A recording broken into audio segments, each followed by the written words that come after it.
হাতে কর গৃহ কাম, মুখে বল জয় জয় রাম। হাতে কর গৃহ কাম, মুখে বল জয় জয় রাম।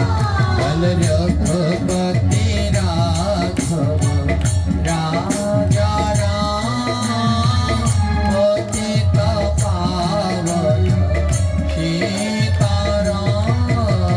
রঘুপতি রাঘব রাজা রাম, পতিত পাবন সীতারাম। শ্রীমান ভাগবত নবম স্কন্ধের ১১ অধ্যায়ে ২৩ নং শ্লোকের ভিতরে উল্লেখ করা আছে, পুরুষরামচরিতম শ্রবণৈরপানারায়ণ আনৃംশস্বা পররাজন কর্মবন্ধাই বিমোচ্যতে।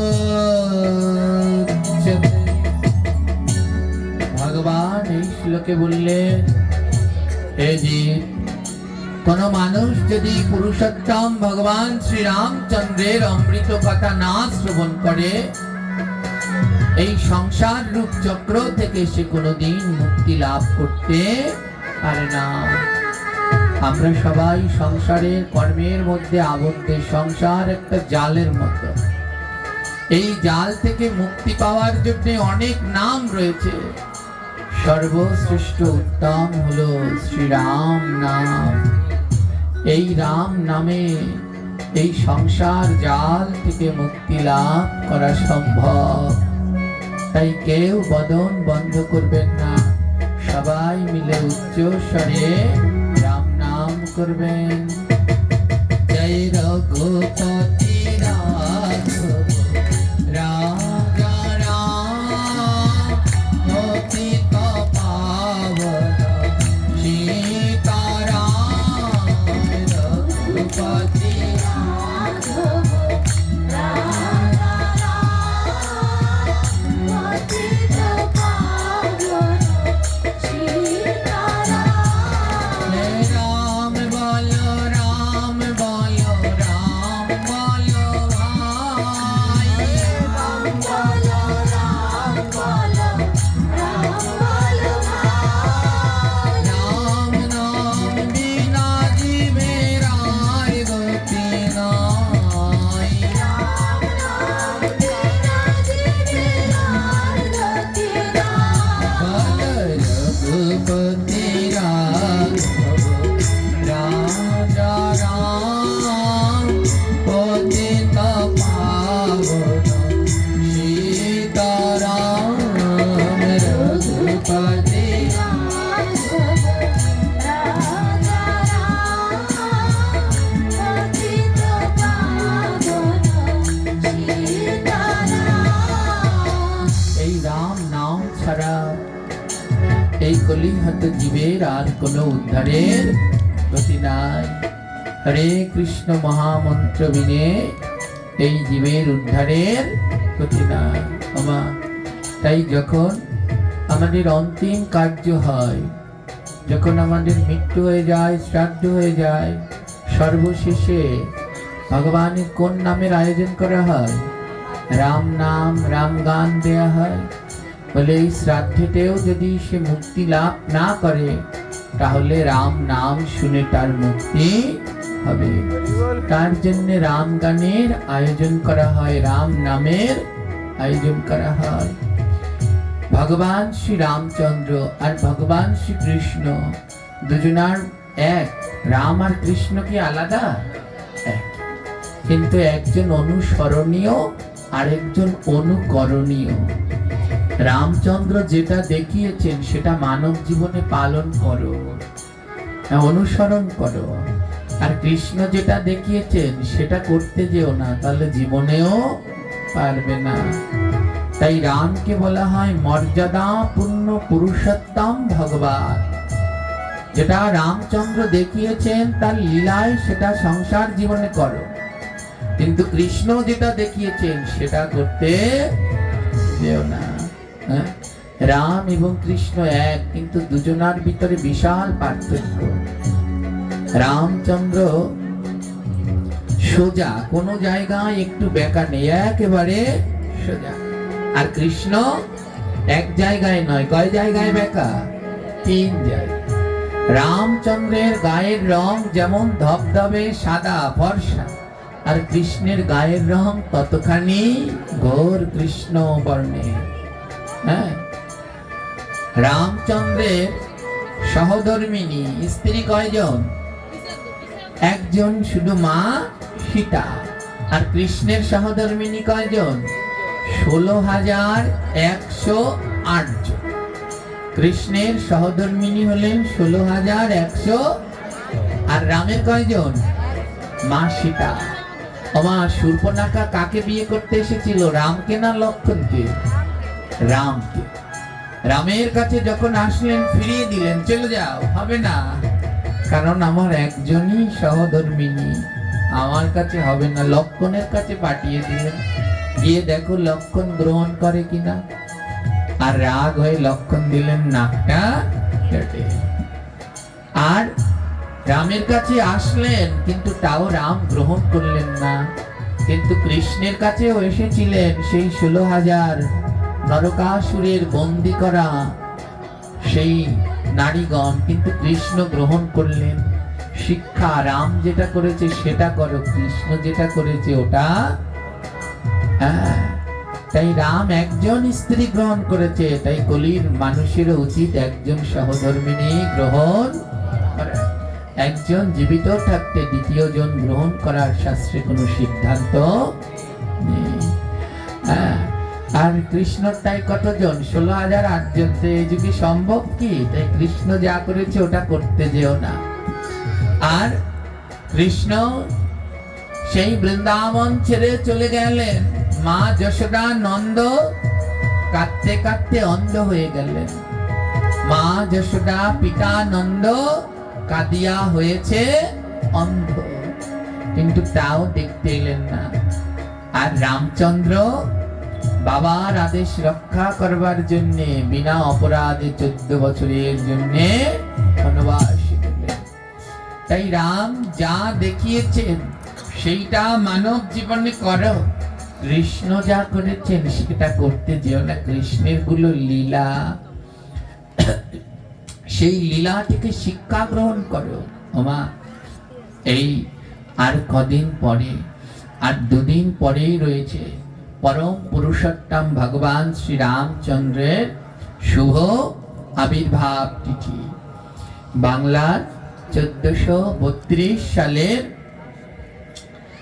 এই চৈত্র মাসের 12 তারিখে, আর ইংরেজি 2026 সালের মার্চ মাসের 26 তারিখে রয়েছে এই মর্যাদা পুরুষোত্তম ভগবান শ্রী রামচন্দ্রের শুভ আবির্ভাব তিথি। এই আবির্ভাব তিথিকে বলা হয় রাম নবমী। কৃষ্ণ জন্মালেন অষ্টমীতে, আর রাম জন্মালেন নবমীতে। পার্থক্য, কৃষ্ণ জন্মালেন রাত্র 12টা 1 মিনিটে, আর রাম জন্মালেন দুপুর 12টা 1 মিনিটে। এই রাম নবমী, আর 2-3 দিন পরেই রয়েছে পরম পবিত্র এই রাম নবমী। এই চৈত্র মাসকে সবাই খারাপ ভাবে, চৈত্র মাস খারাপ মাস, এ মাসে কোনো শুভ কাজ নেই, বিয়ে চুরো নেই, গৃহ প্রবেশ করা যায় না, কত কি, এই মাসে এই নেই ওই নেই, আশীর্বাদ নেই, কত তার নেই। ভাদ্র মাসকে সবাই খারাপ ভাবে, ভাদ্র মাসে কোনো বিয়ে চুরো নেই, গৃহ নির্মাণ নেই। আদৌ ভাদ্র মাস চৈত্র মাস খারাপ নয়, এগুলো অত্যন্ত শুভ মাস। এইগুলোতে কোনো সকাম কর্ম নেই, এগুলোতে কোনো সকাম কর্ম নেই। কেন? কারণ এইসব সকাম কর্ম করতে গিয়ে তোমার তো গোবিন্দ ভজন করা হবে না। ছেলের বিয়ে মেয়ের বিয়ে দিতে গিয়ে অনেক সময় নষ্ট হবে, তাতে তুমি ভগবানকে ডাকতে পারবে না। এগুলো ভজনের উপযুক্ত মাস, এই চৈত্র মাস ভজনের উপযুক্ত মাস। এ মাস অত্যন্ত শুভ মাস। ভাদ্র মাস খারাপ নয়, শুভ মাস। কারণ ভাদ্র মাসে এই জগতে আবির্ভূত হলেন পরমেশ্বর ভগবান শ্রীকৃষ্ণ।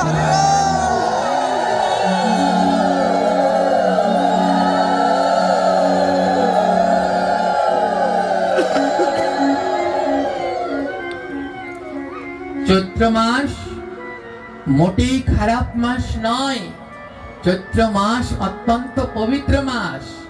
এর নাম মূলত চৈত্র নয়, এর নাম তো বিষ্ণু মাস। কি মাস? আর আমাদের শুদ্ধ হতে হলে কোন নাম দরকার? ভগবানের। এই চৈত্র মাস নিজেকে শুদ্ধ করে, তাই এর নাম। তাই এই বিষ্ণু মাসে, এই চৈত্র মাসেই জগতে অবতীর্ণ হলেন পুরুষোত্তম মর্যাদাপূর্ণ ভগবান শ্রী রামচন্দ্র।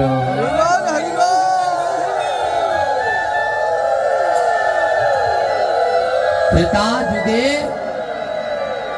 এই চৈত্র মাসের শুক্ল পক্ষের নবমী তিথিতে পুনর্বসু নক্ষত্রে কর্কট রাশিতে মঙ্গলবারে ধরাধামে কৌশল্যা নন্দন রূপে অবতীর্ণ হন ভগবান শ্রী রামচন্দ্র।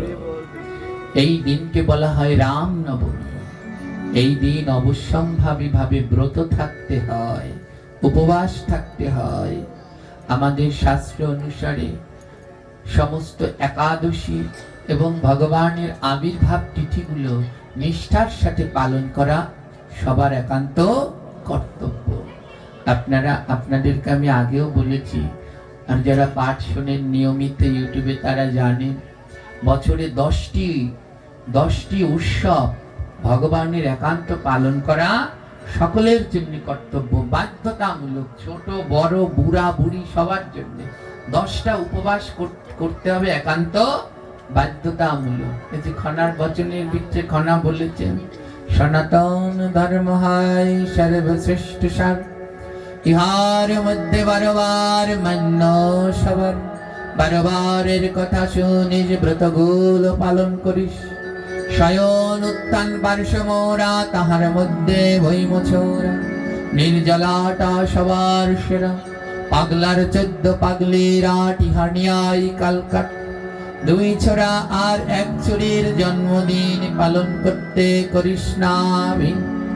ইহাও যদি না পারিস, ভগার খালে ডুইবা মরিস। 10টি উপবাস করতে একান্ত নির্দেশ দিয়েছেন। শয়ন উত্থান পার্শ্ব মোরা, এগুলো একাদশীর নাম। শয়ন একাদশী, উত্থান একাদশী, পার্শ্ব একাদশী। শয়ন উত্থান পার্শ্ব মোরা, তাহার মধ্যে ভৈম চোরা। ভৈম একাদশী, নির্জলাটা সবার সেরা। পাগলার 14 পাগলিরা, ইহার নিয়াই কালকাট। পাগলার 14 মানে হলো, পাগলা মানে শিব ঠাকুর, 14 মানে চতুর্দশী। নিষ্ঠার সাথে উপবাস করতে হয়। পাগলার 14, পাগলির 8। পাগলি মানে মা দুর্গা, দুর্গা পুজোর অষ্টমী। নিষ্ঠার সাথে উপবাস করতে হয়। হ্যাঁ, পাগলির 8। ইহা নিয়েই কালকাট। 2 ছোরা আর 1 ছুরির জন্মদিন। 2 ছোরা অর্থাৎ কৃষ্ণের জন্মাষ্টমী, রামের রাম নবমী। 1 ছুরি মানে শ্রীমতী রাধা ঠাকুরানী জন্মদিন পালন করতে করিস না। এই 10টি ব্রত একেবারে সবার জন্য বাধ্যতামূলক। অনেক সময় অনেকে অসুস্থ আছে, সে পারছে না, অনেক ছোট বাচ্চা আছে, সে পারছে না, কিন্তু এই 10টি ব্রত সবার জন্য বাধ্যতামূলক। তার মধ্যে একটি হলো রাম নবমী, নিষ্ঠার সাথে পালন করতে হয়। অগস্ত্য সংহিতার ভিতরে অগস্ত্য মুনি উল্লেখ করেছেন, কোন মানুষ যদি নিষ্ঠার সাথে রাম নবমী পালন করে, তাকে আর মাতৃ জঠরে পুনর্বার আসতে হয় না। এই মাতৃ জঠরে তাকে আর শাস্তি ভোগ করতে আসতে হয় না। আমার মায়ের জঠরে যখন আমরা থাকতাম, সেখানে কত কষ্ট জানেন? পায়খানা প্রস্রাবের থলি ওর মধ্যেই আমাদের থাকতে হতো। কিন্তু বললেন কোন মানব যদি এই নিষ্ঠার সাথে রামনবমী পালন করে তাকে আর দ্বিতীয়বার এই ধরাধামে মাতৃজঠরে আসতে হয় না। সে ভগবানের নিত্য ধামে নিত্য সেবায় চিরদিনের মতো যুক্ত।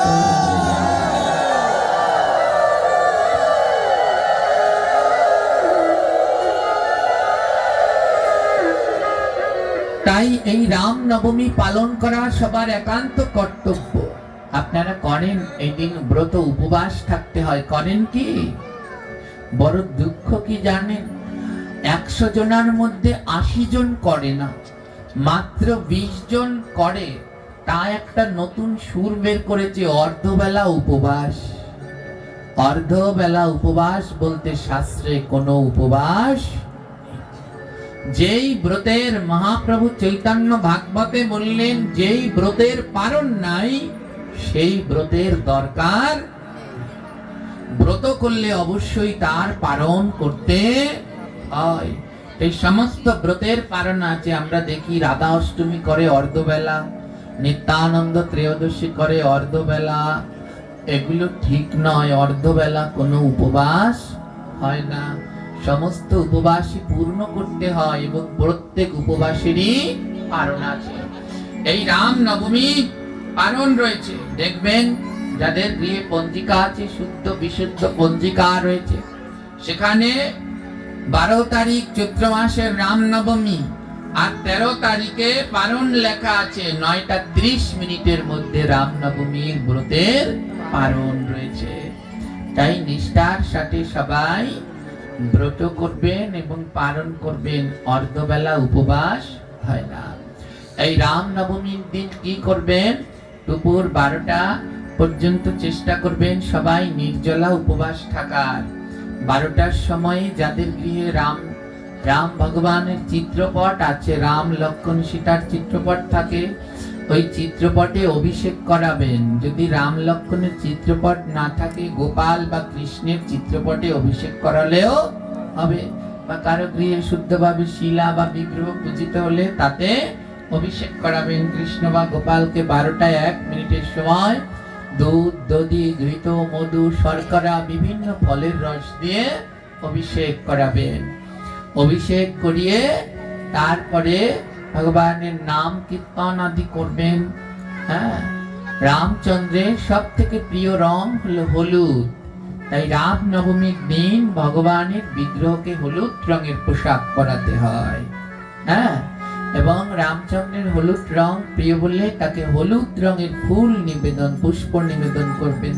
হলুদ গাঁদা ফুল, হলুদ যে ফুল পাওয়া যায়। হ্যাঁ, অলকানন্দ ফুল, অলকানন্দ ফুল চেনেন তো? এমন বড় কলকির মতো হয়, সুন্দর লতার মতো বেয়ে বেয়ে, রাধারানী এবং রামচন্দ্রের বড় প্রিয় ফুল এই অলকানন্দ। এই অলকানন্দ ফুল প্রভুকে নিবেদন করবেন। 108টা তুলসী পাতা নিবেদন করবেন। যদি কারো সময় থাকে তুলসী পাতায় রাম নাম লিখে চন্দন দিয়ে দিতে পারে।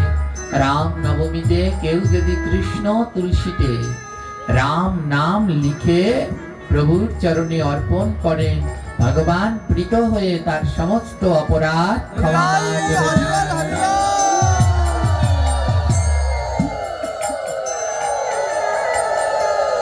রাম নবমীর দিনে ভগবানকে হলুদ রঙের ফল, পেঁপে যেগুলো হলুদ হয় পাতলে পরে, এই ধরনের ফল ভগবানকে দিলে ভগবান বড় প্রসন্ন হন। এছাড়াও জন্মাষ্টমীর মতোই রাম নবমীতেও পিঠা, পুলি, পায়েস এগুলো তৈরি করে দিতে পারেন, কিন্তু রাম নবমীর দিন সেগুলো গ্রহণ করা যাবে না। পরের দিন পারণের সময় গ্রহণ করবেন। পারণের সময় ভগবানকে বিভিন্ন উপকরণ দিয়ে, ভোগ দিয়ে সেই পারণের প্রসাদ গ্রহণ করতে পারেন। তাই সবাই রাম নবমী ব্রত অবশ্যই পালন করবেন। এটা সনাতন ধর্মে 10টি উৎসবের মধ্যে একটি। হ্যাঁ, সন্ধ্যা বেলায় সবাই প্রদীপ জ্বালাবেন। রামচন্দ্র যেদিন আবির্ভূত হলেন সবাই অযোধ্যায় দীপ জ্বালিয়েছিলেন, দীপের আলোয় আলোকিত হয়েছিলেন। রামনবমীর দিন অবশ্যই গৃহের মধ্যে সুগন্ধযুক্ত দ্রব্য জ্বালাতে হয়। কর্পূর, সুগন্ধ ধূপকাঠি, তারপরে ধূপ ধুনো, যাতে সুন্দর ঘ্রাণ হয়। রামচন্দ্র সুগন্ধি খুব পছন্দ করতেন। এমনি ভাবে সবাই রামনবমী ব্রত পালন করবেন। আমার এটি 10টি উৎসবের মধ্যে একটি, এবং পৃথিবীতে 18টা শুভ দিনের মধ্যে একটি হলো এই রাম নবমী। এই সকলের একান্ত উচিত এই রাম নবমী ব্রত পালন করা নিষ্ঠার সাথে। যে যতটা পারেন, যে পারেন নির্জলা থাকবেন, যে না পারেন 12টা পর্যন্ত থেকে একাদশীর মতো সাবু, ফল, মূল, দুধ এগুলো গ্রহণ করতে পারেন। আর যদি কেউ একান্ত ভারী অসুস্থ হন, তাহলে সে 12টা পর্যন্ত উপবাস থেকে তারপর ভগবানকে নিবেদন করে সেই প্রসাদ গ্রহণ করবেন। কিন্তু কেউ যদি সুস্থ সবল তারপরও বলেন আমার অর্ধবেলা উপবাস, তাহলে তার আর পাপের কোনো ক্ষমা থাকবে না। আর কে করতে পারে অর্ধবেলা? যে অসুস্থ, ছোট বাচ্চা, এদের জন্য। কিন্তু আমি সম্পূর্ণ সুস্থ, দৈত্য দানবের মতো আমার চেহারা, আর আমি যদি বলি আমার অর্ধবেলা উপবাস, তাহলে হবে কি না? তাই অবশ্যম্ভাবী ভাবে নিষ্ঠার সাথে রামনবমী ব্রত পালন করুন। চিন্তা করেছেন যেই ব্রত পালন করলে দ্বিতীয়বার আর মাতৃ জঠরে আসতে হয় না। এটা সেই পুরুষোত্তম মর্যাদা পূর্ণ রাম নবমী, রামচন্দ্রের আবির্ভাব তিথি। তো পালন করবেন তো? যায়নি তাই করবেন? দেখে করবেন, দেখে হাত তুলুন কয়জন। দেখো কি অবস্থা, কি ভাত খাওয়ার লোভ রে। একদিন না খেলে মরে যাবেন। একদিন যদি অন্ন না খান, ভাত না খান, মরে যাবেন। কোনোদিনই মরবেন না। এটি 10টি ব্রতের মধ্যে একটি, অবশ্যম্ভাবী ভাবে পালন করা উচিত। আর আপনারা হাত উঠাতে সাহস পাচ্ছেন না। যদি এদিনকে ভাত না খাই, যদি অসুস্থ হয়ে পড়ি, রাখে হরি তো মারে। আমি তো 12 মাস ভাত খাই না, তাহলে আমি কি মরে যাই? আমি তো কোনো ভাত, রুটি, কোনো কিছু এসব কিছুই খাই না। আমার এতটা শরীর খারাপ, কিন্তু তার মধ্যেও আমি আমার জায়গায় ঠিক আছি। সবাই বলে অসুস্থ হয়ে যাবেন, আমার প্রভুর উপরে বিশ্বাস আছে, রাখে হরি তো। আমি এখনো ঠিক একই রকম।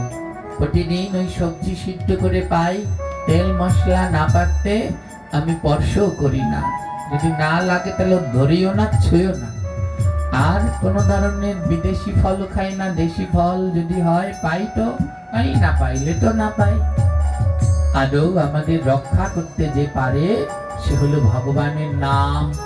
দীক্ষা পরম্পরার ভিতরে দেখবেন লেখা আছে তোমার সেবা কি, বয়স কত। এক জায়গায় দেখবেন লেখা আছে তোমার আহার কি, সেখানে লেখা আছে হরি নাম। যদি নিষ্ঠার সাথে নাম এবং গোবিন্দের উপরে পূর্ণ বিশ্বাস রাখতে পারেন, এ আহারে কিছুই নয়। নাম আহার করে অনন্তকালও টিকে থাকা যায়। এই নামের উপরে বিশ্বাস রাখতে হবে, প্রভু শ্রী রামের উপরে বিশ্বাস রাখতে হবে। আমি ঠিক 10টি ব্রতের মধ্যে এটি একটি, আমিও ঠিক পারবো। এবার দেখি তো কার কার মনে সাহস হয়েছে। তুলুন না, ভগবানের নামে উঁচু করে তুলুন, ঠিক পারবেন। কয়েকজনে তুলতে সাহস পাচ্ছে না। জটিলা কুটিলা আছে তো পাশে, জটিলা কুটিলার জ্বালায় হাত তুলতে পারছে না। হ্যাঁ, আমি দেখতে পাই, এটা এমন একটা জায়গা সব দেখা যায়। দাপর যুগে জটিলা আর কুটিলা ছিল 2টা, আর কলি যুগে জটিলা কুটিলা ডাইনে বাই ঘরে সব জায়গায়। একজনে হাত তুলেছে, আর একজন পাশ, তুলিস না, তুলিস না, গোসাই কইলেই তুলিস না, পারবি না কিন্তু। কি ঠিক না? তুলিস না, গোসাই কইছে তার জন্যই তোলা লাগবে, ও পারবি না। আমার জটিলা কুটিলা কাকে বলে? যারা কৃষ্ণ ভজনে বাধা দেয় তাদেরকেই বলে জটিলা। আর রাধা রানীকে বাধা দিতেন, তার জন্য তারা জটিলা কুটিলা। এই জটিলা কুটিলা মানে দাপর যুগে নয়, কলি যুগেও আছে। এই যুগেও যারা ভগবানের পথে যেতে বাধা দেয়, এরাই সব জটিলা, এরাই সব একজনকে সাহস দেয় না যে আমি তো পারবো না, তুমি করো। কিন্তু এরা আরো অন্যকে কেমন করে বাধা দেবে সেই চেষ্টা, বড় সাধু হয়ে গেছে, এই সেই কত কি। জটিলা কুটিলারা সাবধান হও, মরতে তো একদিন হবেই হবে। যত করবে চালাকি, পরে বুঝবে এর চালাকি। আজ সমস্ত বিশ্ব রাম নামের জোয়ারে ভাসছে। হ্যাঁ, রাম নামের জোয়ারে সবাই ভেসে চলেছে, আর তোমরা দিচ্ছ সেই রাম নবমী ব্রত করতে বাধা। সবাই নিষ্ঠার সাথে এই রাম নবমী ব্রত পালন করুন। এবার যারা যারা হাত তুলবেন তাদের নামে ভগবানের কাছে প্রেম সে ধ্বনি দেব। আর যেই জটিলা কুটিলা কয়েকজন বাদ থাকবেন, এনাদের জন্য প্রার্থনা করব যেন এনাদের মনে ভগবান সাহস শক্তি দেয়। জয় জয় শ্রী নিতাই গৌর প্রেমানন্দে।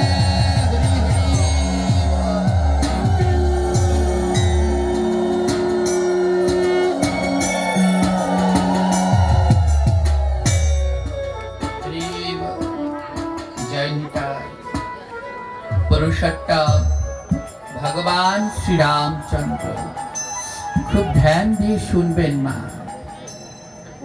রামলীলা এ ভাগবতের মধ্যে শ্রীমদ্ ভাগবতমের নবম স্কন্ধে একাদশ অধ্যায় রয়েছে পুরুষোত্তম ভগবান শ্রী রামচন্দ্রের জন্মলীলা। খুব মন দিয়ে শ্রবণ করবেন, যা শ্রবণ করলে সমস্ত কর্মবন্ধন থেকে মুক্তি লাভ করা যায়। সৃষ্টির প্রারম্ভে ব্রহ্মা, তার দক্ষিণ অঙ্গ থেকে সৃষ্টি হয় আমাদের আদি পিতা মনু, এবং ব্রহ্মার বাম অঙ্গ থেকে সৃষ্টি হয় আমাদের মাতা শতরূপা। মনু এবং মাতা শতরূপা অনেক দিন ধরে সংসার করলে, অনেক দিন ধরে তারা এই সংসার করলেন। সংসার করতে করতে এক সময় তারা ক্লান্ত হয়ে গেলেন। সংসার, সং মানে কি সাজা, আর সার মানে আসল। সংসার মানে কি সেজে গুজে আসল। এ বড় কঠিন জায়গা। এক একজন এক একটা সেজে রয়েছে। কেউ স্বামী সেজেছে, কেউ স্ত্রী সেজেছে, কেউ বাবা, কেউ মা, কেউ ভাই, কেউ বন্ধু, কেউ পুত্র, কেউ কন্যা, সবাই সাজা, কিন্তু কেউ আসল নয়। আসল কেবলমাত্র গোবিন্দের নাম, সাধুগুরু বৈষ্ণব সঙ্গ, গীতা ভাগবত গ্রন্থ, ভক্তের চরণ ধুলা আর ভক্ত সঙ্গ। ইহা বই এই সংসারে সকলই নকল। হ্যাঁ, শেষের দিনে মনে রাখা যায় মা, এই সংসার কেমন নকল জানেন? আমার মৃত্যুর কোনো গ্যারান্টি আছে কি? কোনো ধরনের গ্যারান্টি নেই। আজ এইখানে বসে কারো মৃত্যু যন্ত্রণা উঠলো, এখানে বসেই উঠলো, আর আপনাকে ডক্টরের কাছে নিয়ে যাচ্ছে, আর যেতে যেতে কিনা রাস্তায় মারা গেলেন বা হসপিটালে বসেই মারা গেলেন। আপনি মারা যাবেন, আপনাকে বাড়িতে আনবে, কিন্তু কি আশ্চর্য জানেন, ঘরে আর উঠাবে না। কেমন মায়াময় এই সংসার। আজ যদি মারা যান, এখানেই মারা গেলেন, আপনাকে বাড়িতে ঠিক নেবে, কিন্তু ঘরে আর উঠাবে না। এই সংসারকে সার ভেবে আমরা কত ভুল করছি। কত দুর্লভ মানব জন্ম পেলাম, সেই জন্ম পেয়ে এই সংসার সংসার করতে করতে আমাদের একবার মালা জপ করার সময় হয় না। এই সংসার সংসার করতে করতে আমরা ভয় পাই, গলায় তুলসীর মালা পরলাম না। কেমন মায়ার সংসার জানেন? এখানে যখন আজ আপনি যদি মরে যান, আপনায় আনবে, উঠান পর্যন্ত আনবে। আপনার গলায় যদি একটা সোনার চেইন থাকে, কানে যদি একটা সোনার দুল থাকে, হাতে যদি একটা সোনার আংটি থাকে, ওমা আপনাকে উঠানে আনবে, কিন্তু আপনার দেহটাকে ঘরে উঠাবে না। কিন্তু এই মায়াময় সংসার আপনার সোনার জিনিসগুলো ঠিক ঘরে নেবে। কিন্তু আপনাকে আর ঘরে, তাই যেটাকে সঙ্গে নিয়ে যাওয়া যাবে ওই উঠানে এনে শোয়ালে পরেই গলার সোনার চেনটা খুলে নিয়ে যাবে, কিন্তু গলায় তুলসীর মালাটা থাকলে ওটা খুলে নেবে না। তাই গলায় তুলসীর মালা পরুন, মালা পরুন। আপনি সধবা, হ্যাঁ আপনি সধবা, আপনি সিঁদুর পরলেন পতির মঙ্গলের জন্য। এ জগতে দুইজন পতি, নিজ পতি আর জগৎপতি। আর জগৎপতির মঙ্গলের জন্য পড়তে হয় তিলক। কত ছোনো পাউডার লিপস্টিক দিয়ে সাজলাম, কিন্তু মরার পরে আমাকে ছোনো পাউডার লিপস্টিক দিয়ে সাজাবে না, মরার পরে সবাইকেই তিলক দিয়ে সাজাবে। যে সারা জীবন তিলক পরেছেন তাকেও তিলক দেবে, আর যে জীবনেও তিলক পরেননি তাকেও তিলক দেবে। তাই আসুন, যেটা শেষ দিনের সাথী, ওই তিলক মালা যেগুলো শেষ দিনের সাথী, যেগুলো নিয়ে যেতে পারবো সেইগুলো ধারণ করি। যেগুলো নিয়ে যেতে পারবো না সেগুলো পরে তো কোনো লাভ নেই, ওগুলো সব পরে থাকবে। কত লক্ষ লক্ষ টাকা জমা করলাম, এক পয়সা নেবে সঙ্গে করে? দেবে না, নেবে না। এ জগৎ বড় স্বার্থপর। মরে গেলে একটা দামি সাবান দিয়ে আপনাকে স্নান পর্যন্ত করাতে চাইবে না। যারা ওই কিনতে যাবে তারা বলবে এত দামি সাবান দিয়ে কি করবি, এত দামি সাবান লাগবে না, মরার গায়ে লাগালে ওটা তো আর ব্যবহার করা যায় না। ওই 10-20 টাকা দামের ছোট্ট একটা সাবান নিয়ে নে। তাই এই মায়াময় সংসারে অর্থ বৈভব করতে করতে গোবিন্দকে ভুলে গেলাম। হে কৃষ্ণ ভক্তগণ, সময় দিন। মৃত্যু বড় সন্নিকটে। আমাদের সব থেকে কাছের আত্মীয় হলো মৃত্যু। না বলে চলে আসবে। হ্যাঁ, বড় যখন এগুলো দেখি আটকে উঠি। হ্যাঁ, আমার খুব প্রিয়, যখন আমরা আশ্রমে থাকতাম, মা যেমন সন্তানদের দেখে রাখে তেমনি করে আমাদের এই মাসি আমাদের দেখে রাখতেন।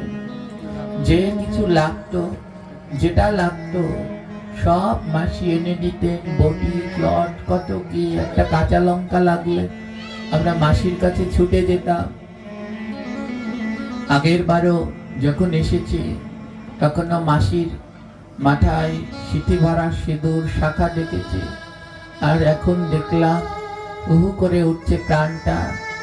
আমাদের আরেক দিদি আছে, এমনি করেই মা জগতে সবাই একদিন ফাঁকি দিয়ে চলে যাবে। এ জগৎ বড় কঠিন, এ জগৎ বড় কঠিন। যার যেদিন ডাক আসবে তার সেদিন যেতেই হবে। তাই কি লাভ আছে এত জমা করে, যা নিতেই পারবো না। তাই এই জগতের জন্য করে যান, ভক্ত সেবার জন্য করে যান। যতটা সময় পান প্রভুর নাম জপ করে যান।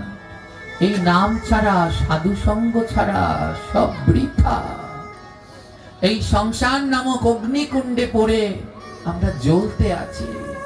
এত জ্বালা যা সহ্য করা যায় না। এখানে যদি কাউকে জিজ্ঞেস করা হয় আপনি শান্তিতে আছেন, কয়জন হাত তুলতে পারবেন জানি না। প্রত্যেকেই একটা না একটা যন্ত্রণায় জ্বলতে আছে। কেউ পুত্রকে দিয়ে, কেউ স্বামীকে দিয়ে, কেউ অর্থের, কেউ শারীরিক, কেউ মানসিক। কত যন্ত্রণায় আমরা জ্বলতে আছি। বলে এই যন্ত্রণা থেকে মুক্তির উপায় এক জায়গায় আছে, কৃষ্ণ নাম আর সাধু সঙ্গ। চলে যাও, অনেক যন্ত্রণা, সাধু সঙ্গে চলে যাও, ভক্ত সঙ্গে চলে যাও। এক পাশে দাঁড়িয়ে মহাজন বলছেন, তোমার যদি অনেক যন্ত্রণা হয় গায়ে চন্দন বেটে চন্দন লাগিও, যেন চন্দন শরীরকে শীতল করে। যদি শরীরের ভিতরে অনেক যন্ত্রণা হয় চন্দন বেটে শরীরে চন্দন লাগিও। ভক্ত বলছে, ও বৈষ্ণব, যদি চন্দন বাটাতেও আমার শরীরের যন্ত্রণা না কমে, বলে চন্দনের ভিতরে একটু কর্পূর মিশিয়ে দিও। কর্পূর বড় ঠান্ডা, চন্দনের সাথে কর্পূর মিশলে তোমার আরো ঠান্ডা লাগবে। বলে তাতেও যদি আমার শরীর ঠান্ডা না হয়, বলে তাহলে ওর সাথে একটু অগরু মিশিয়ে দিও, অগরু আরো ঠান্ডা। চন্দন কর্পূর অগরু মিশিয়ে দিলে তোমার শরীরটা আরো শীতল হবে।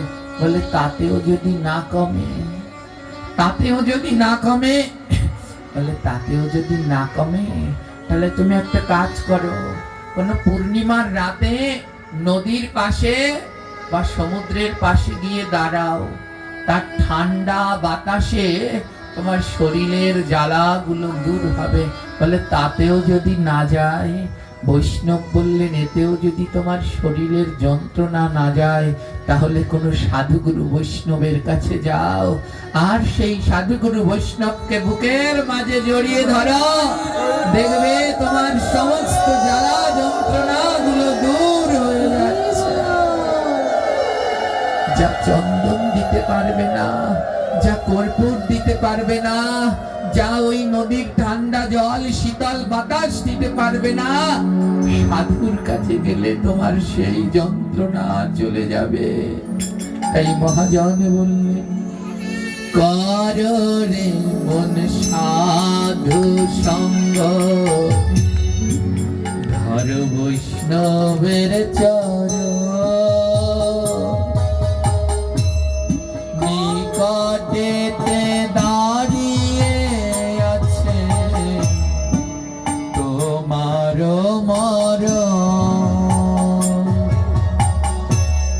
কর রে মন সাধু সঙ্গ, ধর বৈষ্ণবের চরণ,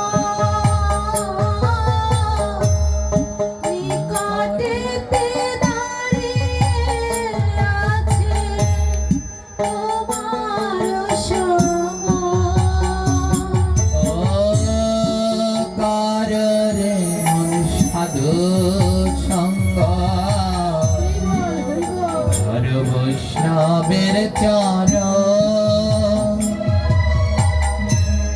নিকটেতে দাঁড়ায় আছে তোমার মরণ। রে মন সাধু হরি সঙ্গ, বল, হরি বল। ধর বৈষ্ণবের চরণ,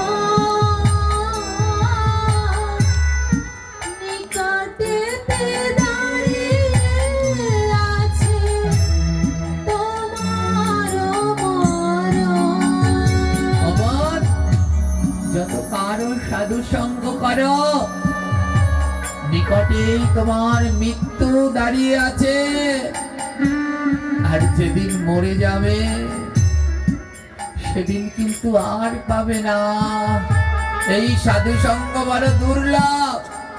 যতদিন এই দেহে প্রাণ আছে, ততদিন এই সাধু সঙ্গ করা যায়। প্রাণ পাখিটি যাবে যেদিন তোমায় ছাড়িয়া, তুলসী তলায় থাকবে পরে, দেখবে না চাহিয়া। প্রাণ পাখি পালাবে যেদিন, তোমায় ছাড়িয়া, তুলসী তলায় থাকবে তুমি, দেখবে না চাইয়া।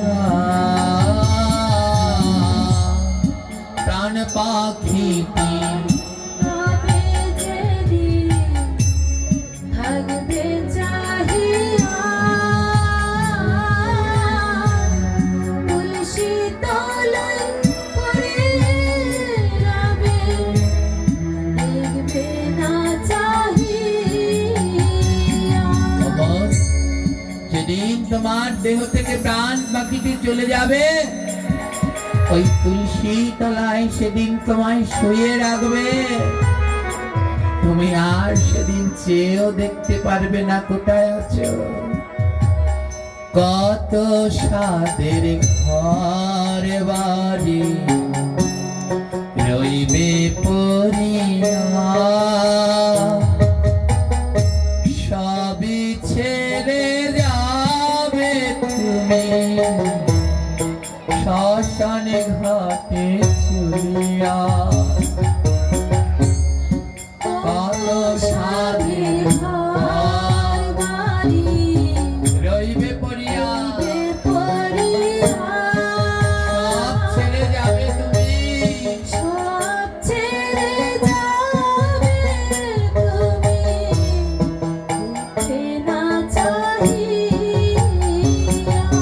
অমন।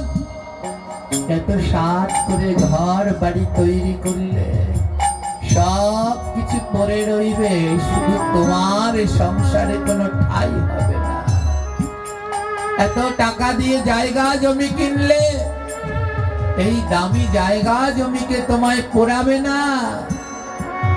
যারা গ্রামে বাস করে ব্যারের পাড়ে বাঁশঝাড়ের কোনায় পুকুর কিংবা ডোবার এক পাশে ফেলে রাখবে। যারা পৌরসভা শহরের মধ্যে আছেন মহাশ্মশানের কোনো এক কোনায় নিয়ে ফেলে রাখবে। এই সংসারের মানুষরা আর তোমাকে দেখতেও যাবে না। তাই মহাজন বললে শ্মশান হবে শেষ ঠিকানা, কেন বোঝো না? সময় থাকতে ভক্তের দুটি চরণ ধরলা না। শ্মশান হবে শেষ ঠিকানা, রাধে কেন বুঝো না? সময় থাকতে ভক্তের দুটি চরণ ধরো না। আর শ্মশান হবে শেষ ঠিকানা, কেন বোঝো না? সবাই থাকতে ভক্তের দুটি চরণ ধরলা না। শ্মশান হবে শেষ ঠিকানা, কেন বুঝো না? সময় থাকতে ভক্তের দুটি চরণ ধরলা না। ওই ভক্তের অঙ্গ করলে পর হই তারে শুদ্ধ, বুকের মাঝে কেন ভক্ত জরাই ধরলা না? ভক্তের অঙ্গ করলে পর ওই তারে শুদ্ধ,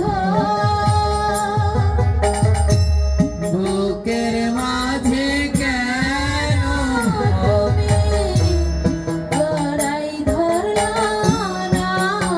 আরে যাকে জড়িয়ে ধরলে শুদ্ধ হতে, তাকে একবার বুকে জড়িয়ে ধরলে না সারা জীবন টাকা পয়সা ওই চাবি আঁচলে বেঁধে রাখলে একবার ভক্তের চরণ ধুলি আঁচল বেঁধে নিলে না। জীবনের শেষ দিকে এসে মনু আর শতরূপা, মনুর দুটি চোখে জল। শতরূপা বলছে স্বামী তুমি কাঁদছো কেন? মনু বলছে জানি শতরূপা, এতদিন সংসার করে আমার মনে হলো সব বিফলে গেল, কিছুই হলো না। এই সংসার করতে করতে আমাদের গোবিন্দকে ডাকা হলো না। চলো চলো শতরূপা, আর এই সংসারের মায়ায় জড়াবো না। বাকি জীবনটা আমরা গোবিন্দের নাম করে কাটাবো। চলো চলো এমন জায়গায় যাব যেই জায়গায় আর সংসারের কোনো টান নেই। ওমা, আমরা সবাই ভাবি, যেদিন বিয়ে হয়ে যায় সেদিন ভাবি একটা বাচ্চা কাচ্চা হোক, তারপরে ভগবানকে ডাকবো। যখন বাচ্চা কাচ্চা হয় তখন ভাবি ওরা একটু বড় হোক, মানুষের মতো মানুষ করি, তারপরে ডাকবো। যখন ওরা মানুষের মতো মানুষ হয় তারপরে ভাবি না একটা চাকরি বাকরি হোক, তারপরে ডাকবো। এক এক করতে মায়ায় জড়াতে জড়াতে আর ভগবানের পথে যাওয়া হয় না। তাই এই সংসারের মাঝে মাঝেই ভগবানকে ডাকতে হবে। এই 24 ঘন্টার মধ্যে 1 ঘন্টা সময় আমার গোবিন্দের নাম জপের জন্য রাখতে হবে। যারা এখনো জপ করেন না, প্রতিদিন মালা নিয়ে জপ করুন। কারণ 16 মালা জপ না করলে 16 আনা জমা দিতে পারবেন না। যাওয়ার সময় 16 আনা জমা দিতে হবে। এই জপ করুন। মনু বলল চলো চলো শতরূপা। আরে সংসারের মধ্যে নয়, নিবৃত বনের ভিতরে গিয়ে আমরা ভগবানকে ডাকবো। মনু আর শতরূপা গভীর বনে প্রবেশ করলেন, আর সেই গভীর বনে গিয়ে ভগবানকে দুজনে মিলে ডাকতে লাগলেন। হরে কৃষ্ণ হরে কৃষ্ণ কৃষ্ণ কৃষ্ণ হরে রাম হরে রাম রাম রাম হরে হরে। কৃষ্ণ হরে কৃষ্ণ সবাই মিলে উচ্চ স্বরে কৃষ্ণ হরে হরে হরে রাম হরে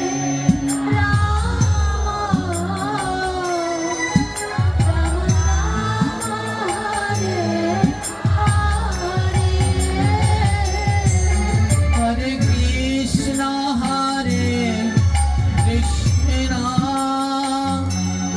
কৃষ্ণ কৃষ্ণ হরে হরে হরে রাম হরে রাম রাম হরে হরে। হরে কৃষ্ণ হরে ডাকো, দুটি নয়নের জলে ডাকো। কৃষ্ণ হরে হরে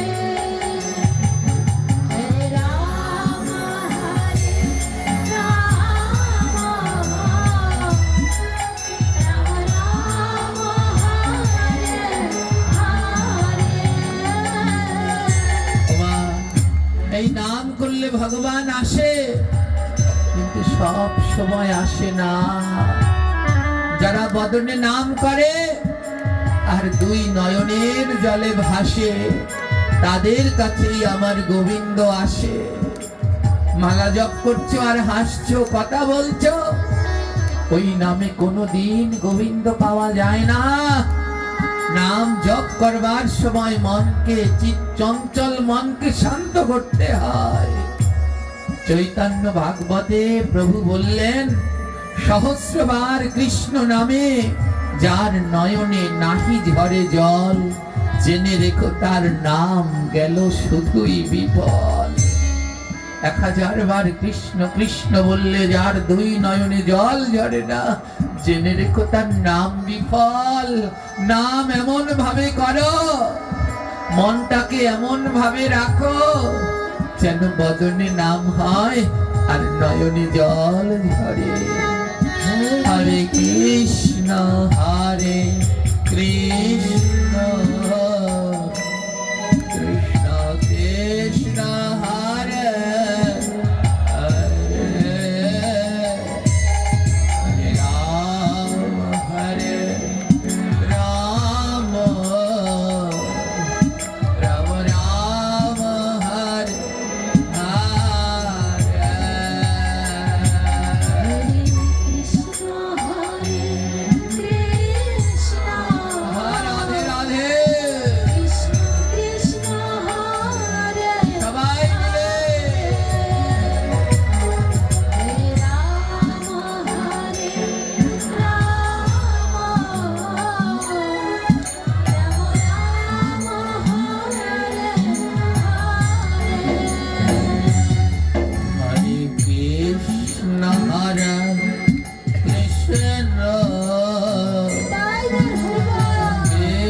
Hare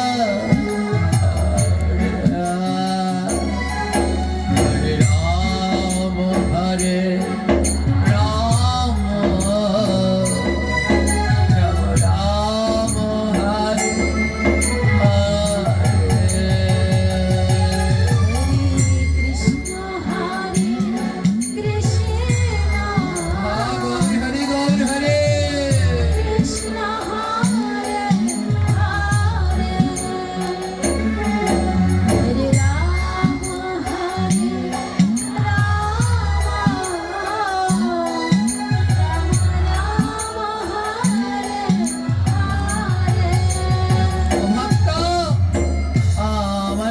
কৃষ্ণ নামে জল ঝরে না দুই নয়নে? কেন জানো? তুমি এখনো ত্যাগ করতে জানো না। এই জগতে কৃষ্ণ নামে তো তার নয়নে জল ঝরে, যে বদনে নাম করে আর দুই বাহু দিয়ে ভক্তকে বুকের মাঝে জড়িয়ে ধরে ভক্তের অঙ্গ পরশ করে। সবার নয়নে তো কৃষ্ণ নামে জল ঝরে না। ছোটবেলায় একদিন ঠাকুমার কাছে জিজ্ঞেস করেছিলাম, ঠাকুমা ওই নাম কীর্তনের আসরে দেখি একজন আরেকজনকে জড়িয়ে ধরে, অমন করে ওরা জড়িয়ে ধরে কেন, আর ওরা অমন করে কাঁদে কেন? তখন বলেছিল, এ জগতে ভক্তের পরশ না করলে কোনোদিন নয়নে জল ঝরে না। তাই নাম সেদিনই ভগবান গ্রহণ করে যেদিন দুই নয়নে কৃষ্ণ নামে জল ঝরে। আর এ জগতে তখনই কৃষ্ণ নামে নয়নে জল ঝরে যখন কেউ শুদ্ধ সাধুর অঙ্গ পরশ করে। অজীব, তোমার নয়নে কেমন করে জল ঝরবে? তুমি তো এখনো জায়গা ছাড়তেই শেখনি। জায়গা ছেড়ে দিলে যদি আমার জায়গায় অন্য একজন কেউ এসে পড়ে, তাই ভয়ে জায়গা থেকে উঠি না। না গো, ওই জায়গার লোভ ছেড়ে দিয়ে ভক্তের কাছে কাছে যাও, আর গিয়ে ভক্তকে বুকের মাঝে জড়িয়ে ধরো, আর বদন ভরে কৃষ্ণ কৃষ্ণ বলো।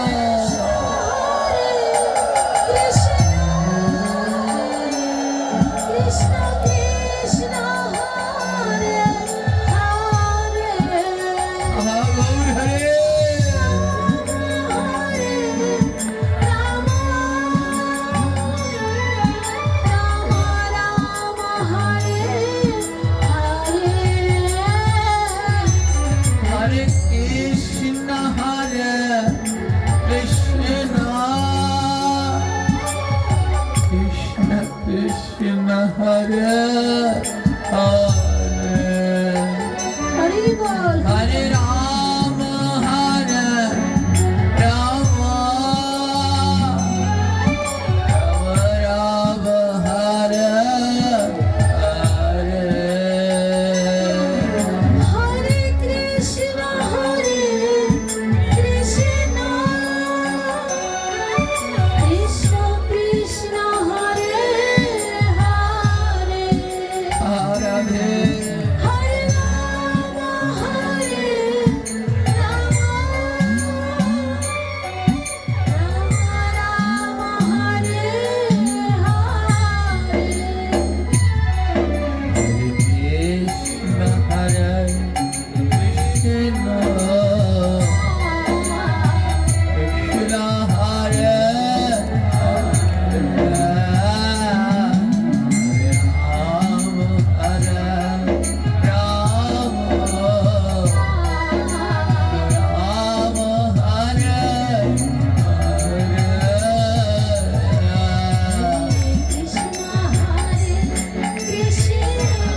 নয়, 36,000 বছর ধরে মনু আর শতরূপা এমনি ভাবে ভগবানকে ডেকেছিলেন। তোমার কতটা বছর? 36,000 বছর। 36,000 বছর পরে ভগবান শ্রীহরি এসে ডাকছে, ও মনু, ও শতরূপা, চোখ খোলো। 36,000 বছর পরে মনু আর শতরূপা চোখ খুলে দেখে তাদের সম্মুখে এক দিব্য আলো। সেই দিব্য আলো বলছে, মনু, শতরূপা, বলো তোমরা কি চাও? মনু আর শতরূপা বললেন, মনু বললেন, যার শব্দ, যার কণ্ঠ এত সুন্দর, তাকে দেখতে না জানি কত সুন্দর। হে ভগবান শ্যাম সুন্দর, তোমার কণ্ঠস্বর এত সুন্দর, না জানি তোমায় দেখতে কত সুন্দর। তাই একবার দর্শন দাও প্রভু, একবার দর্শন দাও। দিব্য আলো ত্যাগ করে শঙ্খ চক্র গদা পদ্ম ধারণ করে ভগবান আমার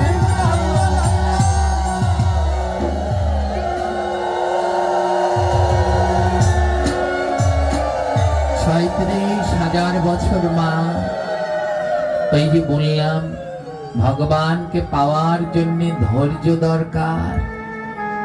কতটা বছর বসেছিলেন চিন্তা করতে পেরেছেন? 36,000 বছর না খাওয়া, না দাওয়া, না ঘুম, এক জায়গায় বসে ভগবানকে ডেকেছিলেন। এত সহজ ভগবানকে পাওয়া? 2 ঘন্টা ভাগবত শুনতে এসেছেন। এখানে কতগুলো কি বলবো, এদের কোন নাম দেব? শয়তান না ভূত না পেতনি, কোনটা বলবো? কোনোটা দিয়েই শেষ হবে না, এত যন্ত্রণা করছে। এই 2-3 ঘন্টা ভাগবতের ধৈর্যই নেই, তা গোবিন্দকে কেমন করে পাবে? 36,000 বছর ধরে মনু আর শতরূপা ডাকার পরে ভগবান দর্শন দিলেন।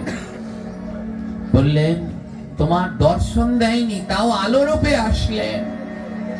বললেন, যার কণ্ঠস্বর এত সুন্দর, দেখতে না জানি কত সুন্দর, দর্শন দাও। মনুকে দর্শন দিলেন। সেই দিব্য রূপ দর্শন করে মনু মূর্ছাগত হয়ে গেলেন। ভগবান শতরূপাকে বললেন, মা, তুমি আমার কাছে কিছু চাইবে না? ভগবান ডাকছেন, কি বলে? মা। ও মা, তুমি আমার কাছে কিছু চাইবে না? যেই মা বললেন, শতরূপার মনটার ভিতরে যেমন বিদ্যুৎ চমকে উঠল। কি বললে প্রভু? মা বললে। ভগবান বললেন, হ্যাঁ। শতরূপা বলল, বেশ, যদি আমায় কিছু দিতেই হয় তাহলে এক জন্মে আমার সন্তান হয়ে আসবে, এক জন্মে আমার সন্তান হয়ে আসবে।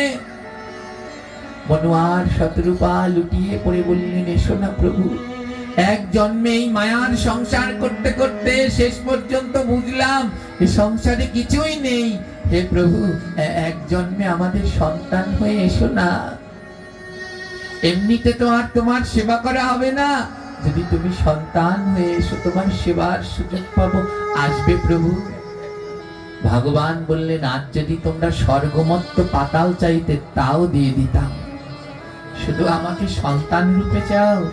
কথা দিলাম মনু, শতরূপা, কথা দিলাম। আসছে ত্রেতা যুগে, মনু তুমি হবে রাজা দশরথ, আর শতরূপা তুমি হবে মা কৌশল্যা, আর তোমার ঘরে আমি রাম হয়ে জন্ম গ্রহণ করব।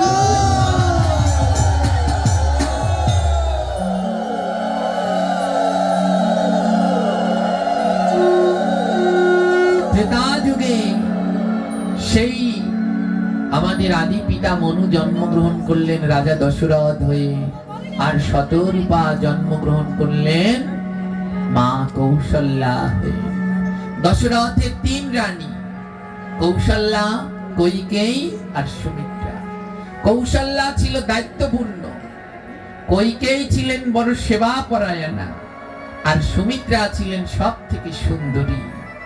তিনজনার তিনটি গুণ। রাজা দশরথের কোনো সন্তান নেই, তাই আজ রাজা দশরথকে সমস্ত মুনি ঋষিগণ আদেশ করল, তুমি ঋষি শৃঙ্গিকে এনে যজ্ঞ করাও, পুত্রেষ্টি যজ্ঞ করাও। ঋষি শৃঙ্গিকে এনে রাজা দশরথ পুত্রেষ্টি যজ্ঞ করালেন। আর সেই যজ্ঞ থেকে ভগবান শ্রী বিষ্ণুর এক দূত এক বাটি পরমান্ন দিলেন, নাও রাজা দশরথ, এই পরমান্ন নিয়ে যাও, এই পরমান্ন নিয়ে তোমার রানীকে খাইয়ে দাও। আর এই পরমান্ন ভক্ষণ করলে তোমার রানীর ভগবান সমান সন্তান হবে। তোমার রাজা দশরথ সেই পরমান্ন নিয়ে তুলে দিলেন কৌশল্যার হাতে। তাই আমি আমার একটা বাণীর ভিতরে লিখেছি, কলিযুগে কি কি নেই? কৌশল্যার মতো মা নেই, রামের মতো রাজা নেই, লক্ষ্মণের মতো ভাই নেই, সীতার মতো স্ত্রী নেই। হ্যাঁ, কলিযুগে এগুলোর বড় অভাব। তুলে দিলেন কৌশল্যার হাতে। কৌশল্যার মতো মা আর নেই। মা শুধু সন্তানকে নয়, জগতের প্রত্যেকটি ঘরের প্রত্যেক জনকে সমান ভালোবাসবেন। মা কৌশল্যার হাতে পরমান্নের বাটি তুলে দিলেন।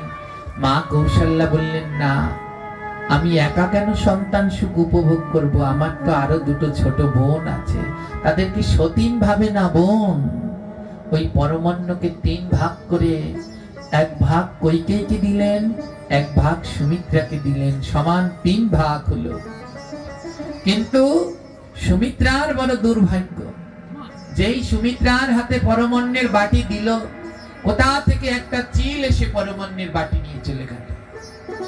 সুমিত্রা গড়িয়ে গড়িয়ে কাঁদছে, হায় রে, আমার আর কোনোদিন মা হওয়া হবে না। কৌশল্যা বললেন, না, আমি বেঁচে থাকতে তা হবে না। কৌশল্যা তার ভাগের পরমান্নকে আবার দুই ভাগ করল।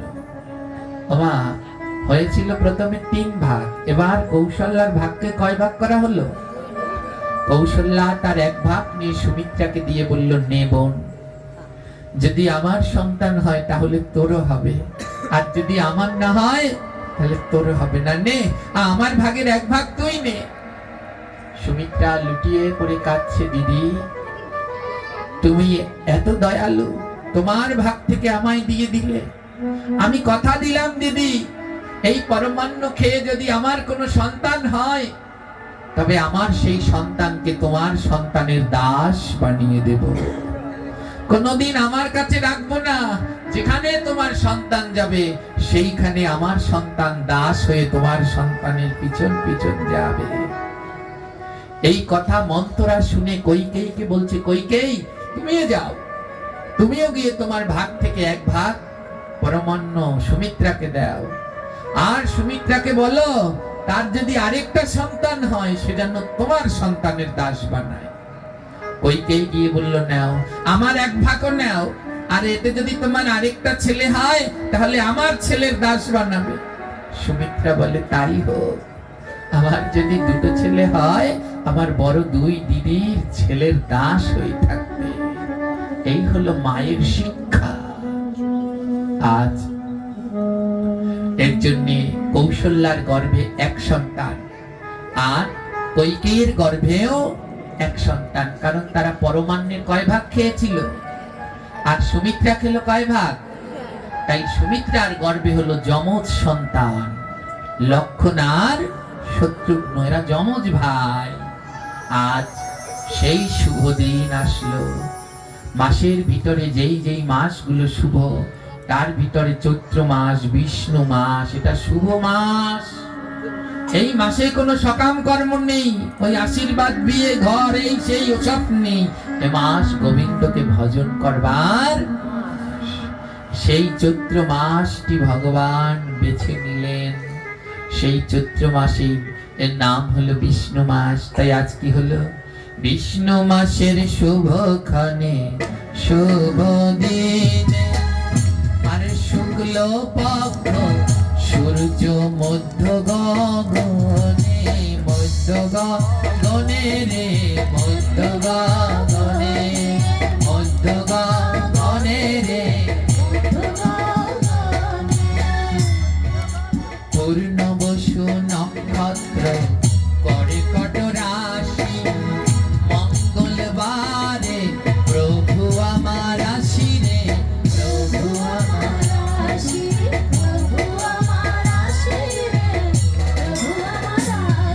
এই চৈত্রের বিষ্ণু মাসের শুক্ল পক্ষে পূর্ণ বসু নক্ষত্রে কর্কট রাশিতে মঙ্গলবারে সূর্য মধ্যাহ্নকালে মাথার উপরে, এমন সময় জনমিলা প্রভু শ্রীরাম, জয় জয় ধ্বনি করে জননীগণ রে,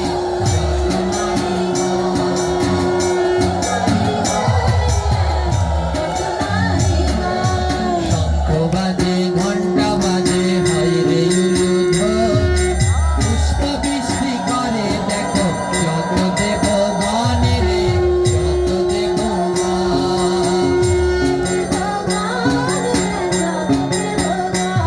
বলি আনন্দ ধরে না,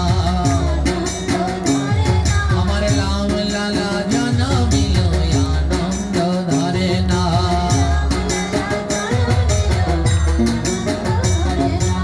আনন্দ ধরে না,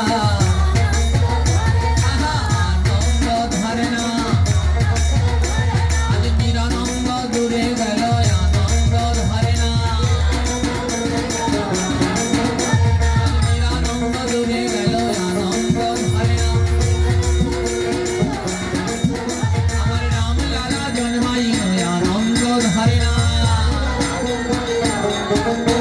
জানায় আনন্দ ধরে না। আজ নিরানন্দ দূরে গেল আনন্দ ধরে না।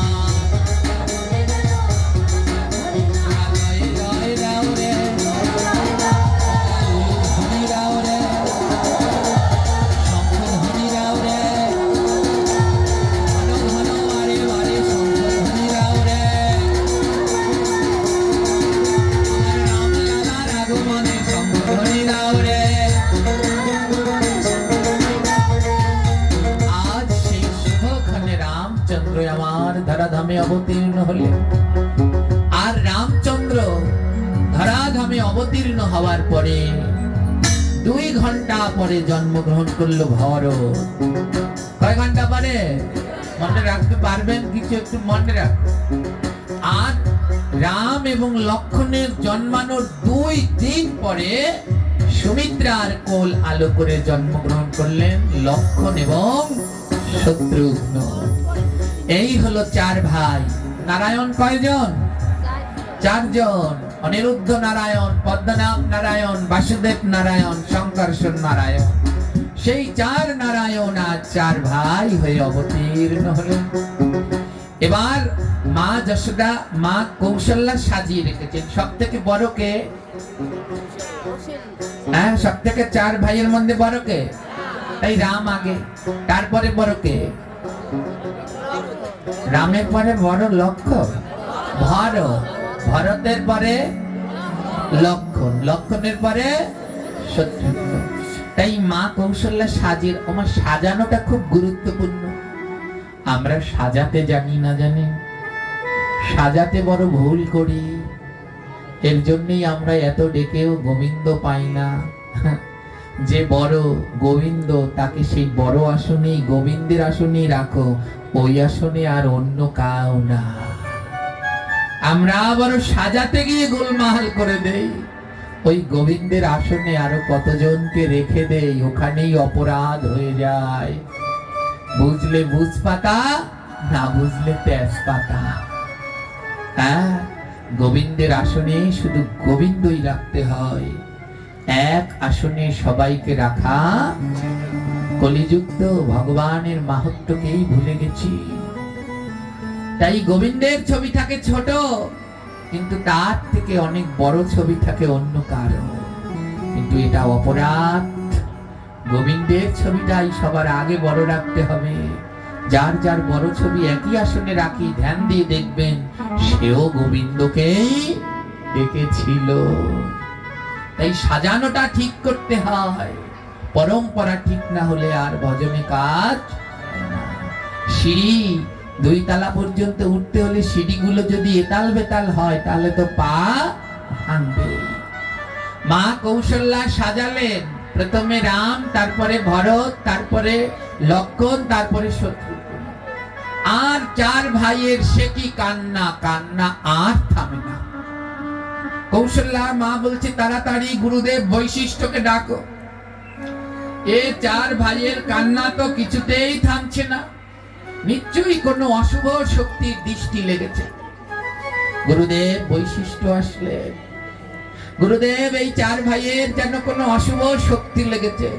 গুরুদেব বলছে কোনো অশুভ শক্তি লাগেনি মা, তুমি সাজাতে জানো না। গুরুদেব বলল তুমি সাজাতে জানো না। শোনো শোনো মা কৌশল্যা, সাজাতে জানো না। রামের পাশে কোনোদিন ভরত হয় না, সাজাতে জানো না। আহা, সাজাতে জানো না। ওমা, রামের পাশে কোনোদিন ভরত হয় না, রামের পাশে লক্ষণ থাকে। হে কৃষ্ণ ভক্তগণ, তদ্রূপ রাধা কৃষ্ণের পাশে অন্য কেউ থাকতে পারে না। রাধা কৃষ্ণের পাশে কেবল পঞ্চতত্ত্বই থাকতে পারে। হ্যাঁ, তাই আমরা সাজাতে জানি না, আমাদের কান্নাও তো তাই থামে না। তাই গুরুদেব বৈশিষ্ট্য কি করলেন, এবার উল্টে দিলেন। লক্ষণকে আনে রাখলেন রামের পাশে, আর ভরতকে নিয়ে রাখলেন শত্রুঘ্নর পাশে। যেই রামের পাশে লক্ষণ, ভরতের পাশে শত্রুঘ্ন, 4 ভাইয়ের কান্না থেমে গেছে। 2 হাত তুলে খিলখিল করে হাসতে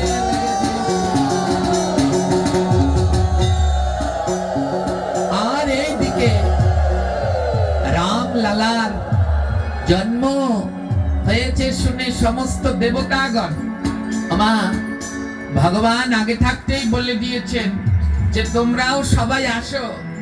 তাই রামলীলায় ব্রহ্মা হয়েছিলেন জাম্বুবান, আর ইন্দ্র হয়েছিলেন বালি, সূর্যদেব হলেন সুগ্রীব, মা লক্ষ্মী হলেন সীতা, বিশ্বকর্মা হলেন নল, শিব হলেন হনুমান। এক এক দেবতার এক এক অংশে আবির্ভূত হলেন। আর এদিকে দেবতাদের মাঝে খবর হয়ে গেল রামচন্দ্র জন্মগ্রহণ করেছে।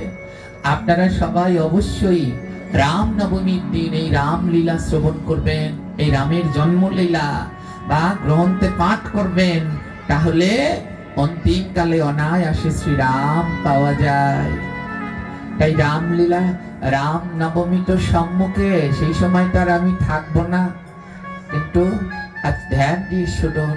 যখন রামচন্দ্র জন্মগ্রহণ করলো, সবাই দেখতে আসছে, সমস্ত দেবতারাও দেখতে যাবে ভগবানের জন্ম। আহা কি আনন্দ, সবাই দেখতে যাবে। এবার এত সুন্দর হয়েছে রামচন্দ্র, কি আর বলবো, কি সুন্দর। এবার দেবতাদের মধ্যে গোল বৈঠক, গোল মিটিং বসেছে। আরে কে রামচন্দ্রকে সব থেকে বেশি দেখবে, সব থেকে বেশি দেখতে পারবে কে? সবার আগে মা দুর্গা বললেন আমি সব থেকে বেশি দেখবো। তোমাদের সবার হলো মাত্র 2টা চোখ, আর আমি দুর্গা, আমার হলো 3 চোখ। আমি 3 চোখ দিয়ে প্রাণ ভরে রামচন্দ্রকে দর্শন করব। আর আরেকজন উঠে বলছে সেগুড়ে বালি, কেন জানো? ও দুর্গা, তোমার তো হলো গিয়ে, তোমার তো একটা মাথা 3টা চোখ, কিন্তু তোমার থেকেও বেশি মাথা হলো ব্রহ্মার। ব্রহ্মার কয়টা মাথা?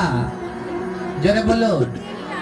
3টা না 4টা। আপনারা ভুলে যান, প্রদীপের কথা শুনিয়েছিলাম না একদিন? ব্রহ্মার আগে ছিল 5 মাথা, একটা কাটা গেল, সেই কাটা মাথা দিয়ে প্রদীপ হলো। হ্যাঁ, এখন আছে ব্রহ্মার কয়টা মাথা? একজনে বলল দুর্গা তুমি তো দেখবে 3 চোখে, আর ব্রহ্মার 4 মাথা, তাহলে কয়টা চোখ? 8টা।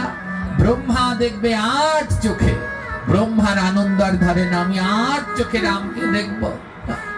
আরেকজনে বললেন সেগুড়ে বালি, তুমি তো দেখবে 8 চোখে, কিন্তু শিবের হলো, হ্যাঁ শিবের, কার্তিকের হলো 6 মাথা। কার্তিকের হলো কয় মাথা? 6 মাথা। তাহলে 6 মাথা হলে কয়টা চোখ? 12টা। কার্তিকের 6 মাথা বলে সরানন বলে, কার্তিক পুজো দেন না, 6খানা কার্তিক লাগে, সরানন। এবার 6 মাথা। একজনে বলল কি যে সেগুড়ে বালি, তুমি তো দেখবে 8 চোখে, কার্তিক দেখবে 12 চোখে, ওর 12খানা চোখ। আরেকজনে, কার্তিকের এবার আনন্দ ধরে না, আমি 12 চোখ দিয়ে প্রভুকে দেখব। আরেকজনে বলল, আরে যতই লাফালাফি করো, ছেলে কি কোনোদিন বাবার উপরে হতে পারে?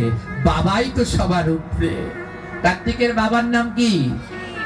কার্তিকের হলো 6 মাথা, তাই সরানন। আর শিবের আরেক নাম হলো পঞ্চানন। শিবের আরেক নাম কি? 5 মাথা বলে তার নাম হলো।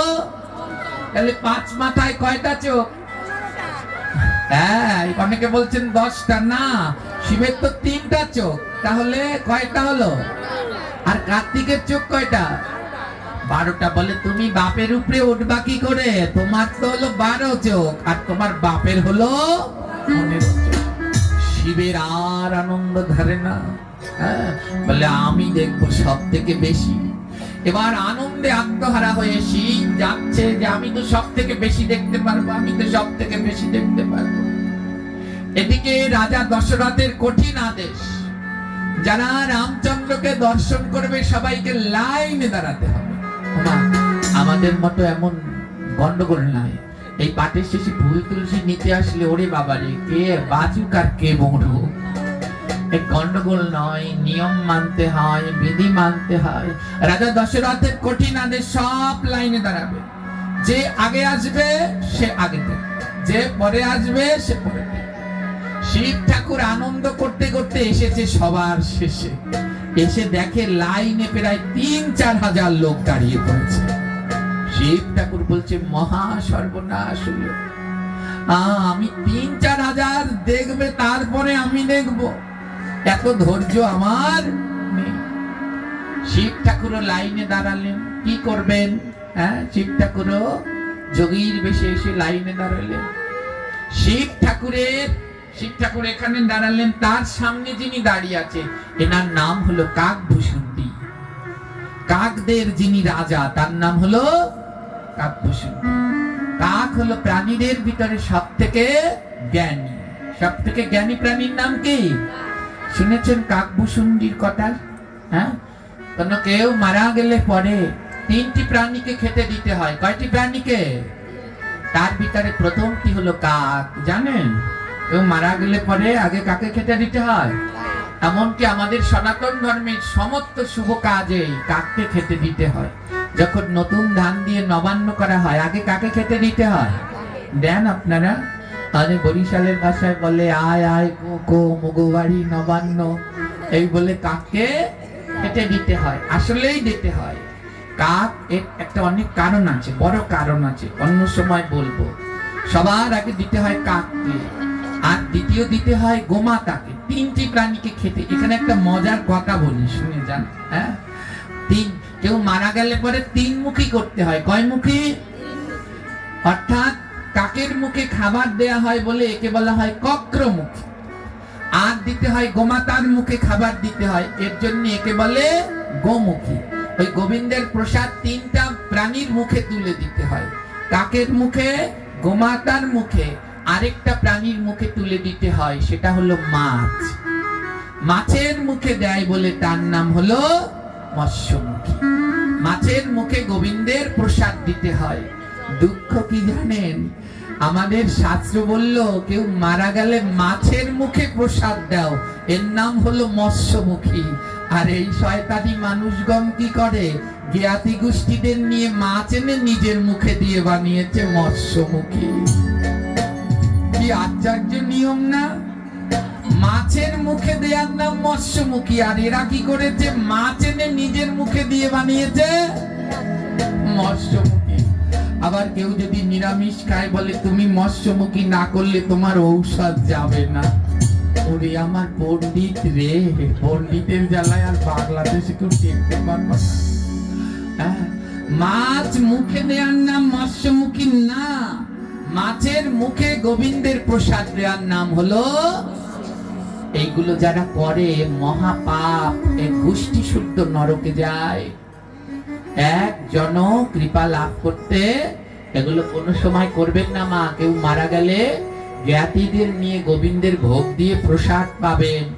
প্রসাদ পাওয়ার পরে তারপরে যার যেদিন খুশি সে মাছ খাক, কিন্তু আনন্দ অনুষ্ঠান করে যদি মাছ খেয়ে ওর নাম মৎস্যমুখী দেন তাহলে নরক ছাড়া আর কোনো গতি। এক টুকরো মাছ টাকা হলে বাজারে কিনতে পাওয়া যায়, কিন্তু এক থাল প্রসাদ কি বাজারে প্রতিদিন কেউ বিক্রি করতে আনে? টাকা হলে বাজারে গেলে প্রসাদ কিনতে পাওয়া যায়। তাই গোবিন্দের প্রসাদ পান আর মানব জীবনকে ধন্য ও পূর্ণ করে তুলুন। আজ মহাদেব যেখানে দাঁড়িয়েছে তার সামনে দাঁড়িয়েছিল কাকেদের রাজা কাকভূষণ্ডী মহাজ্ঞানী। এবার মহাদেব একটু একটু ঠেলে ঠেলে সামনের দিকে যাওয়ার চেষ্টা করছে। কাকভূষণ্ডী তো অনেক জ্ঞানী। কাকভূষণ্ডী বলছে এই মহাদেব। আর যেই মহাদেব বলেছে মহাদেব লাফ দিয়ে উঠেছে। আরে আমি তো আসলাম যোগী বেশে, আমাকে চিনলো কি করে? হ্যাঁ, মহাদেব বললেন তুমি কে? আস্তে আস্তে বলছে। কাকভূষণ্ডী বলছে আমি হলাম কাকভূষণ্ডী। ও তুমি সেই কাকভূষণ্ডী, কাকেদের রাজা, তুমি তো মহাজ্ঞানী। হ্যাঁ, কাকভূষণ্ডী বলে কোনো লাভ নেই, দশরথের কড়া আদেশ, যে আগে এসেছে সেই রামকে আগে দেখবে, আর যে পরে এসেছে সে পরে দেখবে, তাই তুমি লাইনে দাঁড়াও। হ্যাঁ, মহাদেব বলে দেখো, মহাদেবের গুরুদেব হলেন স্বয়ং রাম। মহাদেবের গুরুকে এ জগতে এমন শিষ্য আছে যে যে শিষ্য গুরুর জন্ম দেখে। তাই মহাদেব বললেন আমার গুরু হলো শ্রীরাম। এ জন্মের নয়, জন্ম জন্মান্তরের। রাম শুধু এই ত্রেতা যুগে নয়, এরকম আরো কত ত্রেতা, আরো কত দাপর কলি হয়েছে, সেই সময় থেকেই মহাদেবের গুরু হলো শ্রী। তাই মহাদেব অন্য নাম গায় না, পঞ্চমুখে রাম নাম গায় ত্রিপুরারি। মহাদেব 5 মুখে রামের নাম গায়।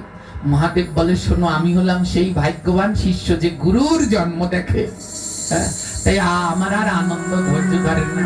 ও কাকভূষণ্ডী, তোমার তো অনেক বুদ্ধি, একটা বুদ্ধি দাও না, যেন আমি সবার আগে যেতে পারি, প্রভুকে দেখতে আমি যেন সবার আগে যেতে পারি। কাকভূষণ্ডী বলে বেশ দিতে পারি, কিন্তু আমাকেও সঙ্গে নিতে হবে। বলে হ্যাঁ হ্যাঁ দাও, বুদ্ধি দাও। কাকভূষণ্ডী বলছে ও মহাদেব, তুমি তো ত্রিকালজ্ঞ, সবকিছু জানো, তাই তুমি একটা কাজ করো, জ্যোতিষ হও। জ্যোতিষ হয়ে সবার হাত দেখতে শুরু করো। মহাদেব বললেন এতে লাভ কি? বলে সবার হাত দেখে ভূত ভবিষ্যৎ সব বলে দেবে, আর যদি সবার কথা এমন বলতে পারো মুহূর্তের মধ্যে তোমার নাম ছড়িয়ে পড়বে, আর সেই নাম যাবে মা কৌশল্যার কানে। আর মা কৌশল্যা বলবে জ্যোতিষকে নিয়ে আসো, আমার 4 ছেলের ভাগ্যটা একটু গণনা করে, তাই তুমি জ্যোতিষ সাজো। মহাদেব বলে বুদ্ধি তো ভালো। সঙ্গে সঙ্গে মহাদেব জ্যোতিষ সেজে গেল। কাকভূষণ্ডী বলে এই রকম জুয়ান জ্যোতিষ সাজলে কাজ হবে না, বুড়া জ্যোতিষ সাজো। কেন? বলে এ জগতে বেশ কিছু জিনিস আছে, কারণ বয়স হলে দাম কমে, আর কারো বয়স হলে দাম বাড়ে। যেমন নায়ক নায়িকা, এদের যত বয়স বাড়ে তত দাম কমে। কমে কি না? নায়ক নায়িকাদের বয়স বাড়লে আর তাদের ছবি কেউ দেখতে যায়? তাই বলছে নায়ক নায়িকা হয়ে লাভ নাই। আর যত সাধু, বৈষ্ণব, গুরু, জ্যোতিষী, এদের যত বয়স বাড়ে তত তাদের দামও বাড়ে। তাই কাকভূষণ্ডী বলে বুড়া জ্যোতিষী হও, তাহলে তোমায় আরো সবাই বেশি মূল্যায়ন করবে। শীত তাড়াতাড়ি একেবারে চুল দাড়ি পাকিয়ে মুহূর্তের মধ্যে বুড়া জ্যোতিষী হয়ে গেল। কাকভূষণ্ডী বলে আমি হব তোমার অ্যাসিস্ট্যান্ট, সহকারী। হ্যাঁ, আর শিব ঠাকুর হাঁটতে পারছে না, এমন একটা লাঠি দিয়ে তুরতুর করছে আর কাক ভুসুন্ডি ধরে ধরে নিয়ে যাচ্ছে। এবার সবার হাত দেখা শুরু করেছে, আর যার হাত দেখে একেবারে ভূত ভবিষ্যৎ বলে দেয়, সবাই লুটিয়ে পুটিয়ে জ্যোতিষীর চরণে পড়ছে। সবাই দলে দলে আসছে হাত দেখাতে। আর খবর চলে গেছে, বুদ্ধিতে কাজ হয়েছে। খবর চলে গেছে মা কৌশল্যার কাছে। দাসী গিয়ে বলছে, মা, এক বুড়ো জ্যোতিষী এসেছি, এমন জ্যোতিষী সব বলতে পারে। মা কৌশল্যা বলে, আর দেরি করিস না, তাড়াতাড়ি নিয়ে আয়, আমার 4 ছেলের ভাগ্যটা গণনা করে দেখি কেমন। এবার দাসী গিয়ে নিয়ে আসছে, চলো এই জ্যোতিষী চলো। এবার সঙ্গে সঙ্গে ওই যে অ্যাসিস্ট্যান্ট কাকভূষুন্ডি তিনিও রওনা দিয়েছেন। এবার ও দাসী বলছে, এই তুমি যাচ্ছ কোথায়? তুমি এখানে বসো, আমার শুধু জ্যোতিষকে লাগবে। এবার মহাদেবকে নিয়ে যাচ্ছে। মহাদেব বৈষ্ণব তো বড় দয়ালু। মহাদেব মনে বলে বললেন, না, এটা পাপ হবে। ওই কাকভূষুন্ডির জন্যই, ওর বুদ্ধিতেই তো আমি আগে যেতে পারছি। এবার মহাদেব বললে, শোনো দাসী, আমাকে নিয়ে কোনো লাভ নেই। বলে, কেন? তুমি আমার ওই দশরাতের ছেলেদের হাত দেখে তাদের ভূত ভবিষ্যৎ বলবে, তা তোমাকে নিয়ে লাভ নেই কেন? হ্যাঁ, মহাদেব বললেন, আমি বুড়া জ্যোতিষী তো, চোখে দেখতে পাই না। ও আমার অ্যাসিস্ট্যান্টকে আনো, ও দেখে দেবে আর আমি বলে দেব, মানে ওকেও সঙ্গে করে নিয়ে যাবে। মহাদেব সবার আগে গেলেন শ্রীরামচন্দ্রকে দর্শন করতে। আর সেটি আনন্দ, মহাদেবের প্রাণ ভরে দর্শন করতে লাগলো। আর যখন মহাদেবকে রামচন্দ্র দেখলো, দুটি হাত বাড়িয়ে দিয়েছে, আর যেন বাড়িয়ে দিয়ে বলছে, ভক্ত, একবার আমাকে বুকে জড়িয়ে ধরো। মহাদেব রাম লালাকে বুকের মাঝে জড়িয়ে ধরল। এইভাবে মহাদেব প্রাণ ভরে দর্শন করলো, সমস্ত দেবতাগণ দর্শন করলো। সূর্যদেবের ধরল রাগ। কি? মহাদেব শুধুমাত্র কয়টা চোখ দিয়ে দেখবে? 15টা চোখ দিয়ে দেখবে। আমি সূর্য দেখি, আমার থেকে কে প্রভুকে বেশি দেখে। কি করলেন জানেন? সব দেবতারা তো দর্শন করে চলে গেলেন, কিন্তু সূর্যদেব বললেন, আমি তো যাবই না। রাম জন্মগ্রহণ করার 45 দিন পর্যন্ত অযোধ্যায় সূর্য অস্তই যায়। সূর্য বললেন, দেখি আমার থেকে কে বেশি দেখে। বললেন, আমি যদি অস্ত না যাই তাহলে আর আমার থেকে কেউ বেশি দেখতে পারবে। কতদিন পর্যন্ত সূর্য দেখলে? 45 দিন পর্যন্ত সূর্যদেব অস্তই গেলেন না। 45 দিন ধরে সূর্যদেব প্রাণ ভরে রাম দর্শন করলেন। সবাই মোটামুটি কম বেশি রাম দর্শন করতে পারলেন, কিন্তু কষ্ট হলো একজনার। শুধু একজন মাত্র রাম লালাকে দর্শন করতে পারলেন না। সব দেবতারাই পারলেন, শুধু একজন পারলেন না। বলতে পারবেন সেই দেবতার নাম কি? সবাই দেখতে পেয়েছে, শুধু একজন দেবতা রামকে দেখতে পেল না। তার নাম কি? বুদ্ধি কাটিয়ে পাচ্ছেন না? চন্দ্রদেব। কে পারলো না? চন্দ্রদেব। কারণ সূর্য যদি অস্ত না যায়, চন্দ্র উঠতে পারে? তাই সবাই দেখতে পেল, কিন্তু চন্দ্রদেব দেখতে। তাই 45 দিন পর যখন সূর্য অস্ত গেল, সবার শেষে আসলো চন্দ্রদেব। আর চন্দ্রদেব এসে প্রভুর চরণে লুটিয়ে পড়লেন। সবাই যখন ঘুমিয়ে পড়েছে, তখন 45 দিন পরে চন্দ্রদেব এসেছে দেখতে রামচন্দ্রকে। আর প্রভুর চরণে লুটিয়ে পড়লেন। প্রভু, প্রভু গো, আমি বড় অপরাধী। রাম চরণ ধরে চন্দ্রদেব কাঁদছে, বলে, আমি বড় অপরাধী। আমি বড়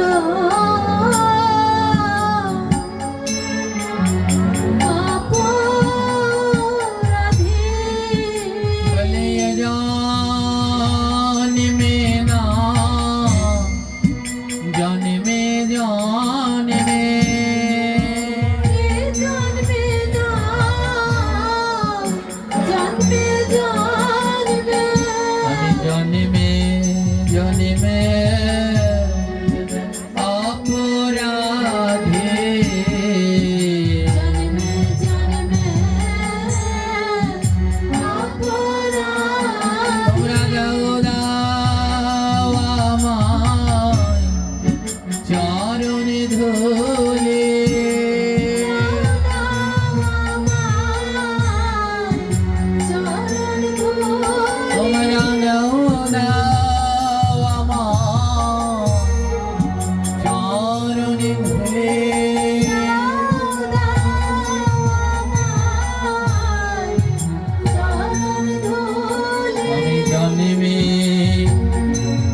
চন্দ্রদেব কাঁদছে। রামচন্দ্র বললেন, চন্দ্রদেব তুমি কেঁদো না, বলো তুমি আমার কাছে কি চাও? চন্দ্রদেব বলল, প্রভু আমি বড় দুঃখী, এই জগতে সবাই আগে আগে তোমার দর্শন পেল, আর আমি এমন অপরাধী, আমি পেলাম সবার শেষে তোমার দর্শন। প্রভু আমি বড় দুঃখী। ওই সূর্যদেব সে 45 দিন ধরে তোমায় দর্শন করলো, কিন্তু আমি পারলাম না। রামচন্দ্র বললে, শান্ত হও চন্দ্র, তুমি কেঁদো না, আমি তোমায় কথা দিচ্ছি, এই যুগে তো আমি রাম, দাপর যুগে আমি কৃষ্ণ হব।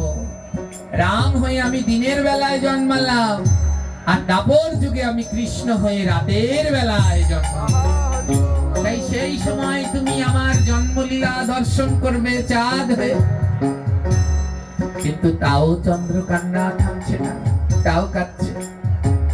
রামচন্দ্র বললেন, শোনো তোমায় আরেকটা বর দিই, এই যুগে আমি সূর্য বংশে, রাম হলো সূর্য বংশে জন্মেছে, বলে আমি দাপর যুগে যখন কৃষ্ণ হব তখন চন্দ্র বংশে জন্মাবো, এবার কান্না থেমে যাও। চন্দ্রদেব তাও কান্না থামছে না। রামচন্দ্র বলে, দাঁড়াও তোমাকে আরেকটা বর দিই, আজ থেকে এ জগতে যত পুরুষ জন্মাবে সমস্ত পুরুষের নামের শেষে চন্দ্র থাকবে। যা, তোমাকে এমন বর দিয়ে দিলাম, আজ থেকে জগতে যত পুরুষ জন্মাবে সমস্ত পুরুষের নামের শেষে থাকবে চন্দ্র। এর জন্য সনাতন ধর্মে সবার নামের শেষে কি থাকে? চন্দ্র। রামচন্দ্র, গোবিন্দচন্দ্র আছে, এখন আর দেয় না, কিন্তু না দিলে অপরাধ। রামচন্দ্র বললেন, কোন পুরুষের নামের শেষে যদি চন্দ্র না ব্যবহার করা হয়, তার জীবনে কোনোদিন কলঙ্ক পিছন ছাড়বে না। তাই পুরুষদের নামের শেষে ব্যবহার করতে হয় চন্দ্র, আর মায়েদের নামের আগে ব্যবহার করতে হয় শ্রীমতী। তাই রাধা রানীর নামের আগে কি আছে? শ্রীমতী। আর পুরুষদের নামের শেষে থাকে কৃষ্ণ চন্দ্র। ওমা, এখন আর এই যুগে দেয় না সনাতন ধর্মেরা, কিন্তু এখনো দলিল দস্তকাত ঘাটলে আমাদের পিতৃপুরুষের নাম দেখলে দেখবেন সবার নামের শেষে কি পাবেন? চন্দ্র শব্দটি পাবেন। কিন্তু এখন আর দেয় না, ওই দেয় না বলেও তো কলঙ্ক আর পিছন ছাড়ে না। বিধি হে মানে না, ব্যাধি তাকে চন্দ্র দেয় না, তাই কলঙ্ক আরে না। মায়েরা নামের আগে দিতে হয় শ্রীমতী। কিন্তু চাও চন্দ্রদেবের কান্না থামছে না। মনে থাকবে কেন নামের আগে চন্দ্র হয় শেষে? রামচন্দ্র আশীর্বাদ করেছিল, যাও তুমি সবার শেষে এসেছো, কেঁদো না, আজ থেকে সবার নামের শেষে চন্দ্র থাকবে। তুমি শেষে এসেছো, তাই নামের শেষে থাকবে চন্দ্র। কিন্তু তাও কান্না থামছে না। তখন রাম ভগবান বলছে, বেশ চন্দ্রদেব, তাহলে তুমি নিজেই আমার কাছে একটা বর চাও। আমি তোমায় 3খানা বর দিলাম। চন্দ্রকে কয়টা বর দিয়েছিল? ঠিকই বর মনে আছে? পরের জন্মে আমি কৃষ্ণ হব, কিন্তু সে জন্মে আর দিনে জন্মাবো না। জন্মাবো কখন? এ জন্মে তো দিনে জন্মেছি, তাই সূর্য দেখেছি, আর পরের জন্মে দেখবে চন্দ্র। দ্বিতীয় বর দিল, এ জন্মে আমি সূর্য বংশে জন্মেছি, আর কৃষ্ণ হয়ে জন্মাবো। আর তৃতীয় বর দিলেন, যেহেতু তুমি সবার শেষে এসেছো, তাই এই জগতে যত পুরুষ আছে সব পুরুষের নামের শেষে থাকবে। তাও কান্না থামছে না। তখন রাম বললেন, তুমি নিজেই একটি বর চাও। তখন চন্দ্রদেব বলল, প্রভু আমি যা চাই তাই দেবে। ভগবান বলল, হ্যাঁ চাও। তখন রামচন্দ্রের কাছে চন্দ্রদেব চাইতে লাগলেন, তবে চরণ ছাড়া কইর না গো।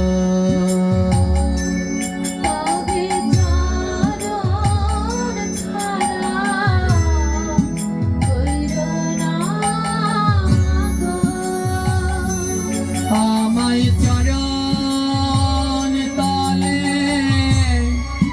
ঠাই দিও,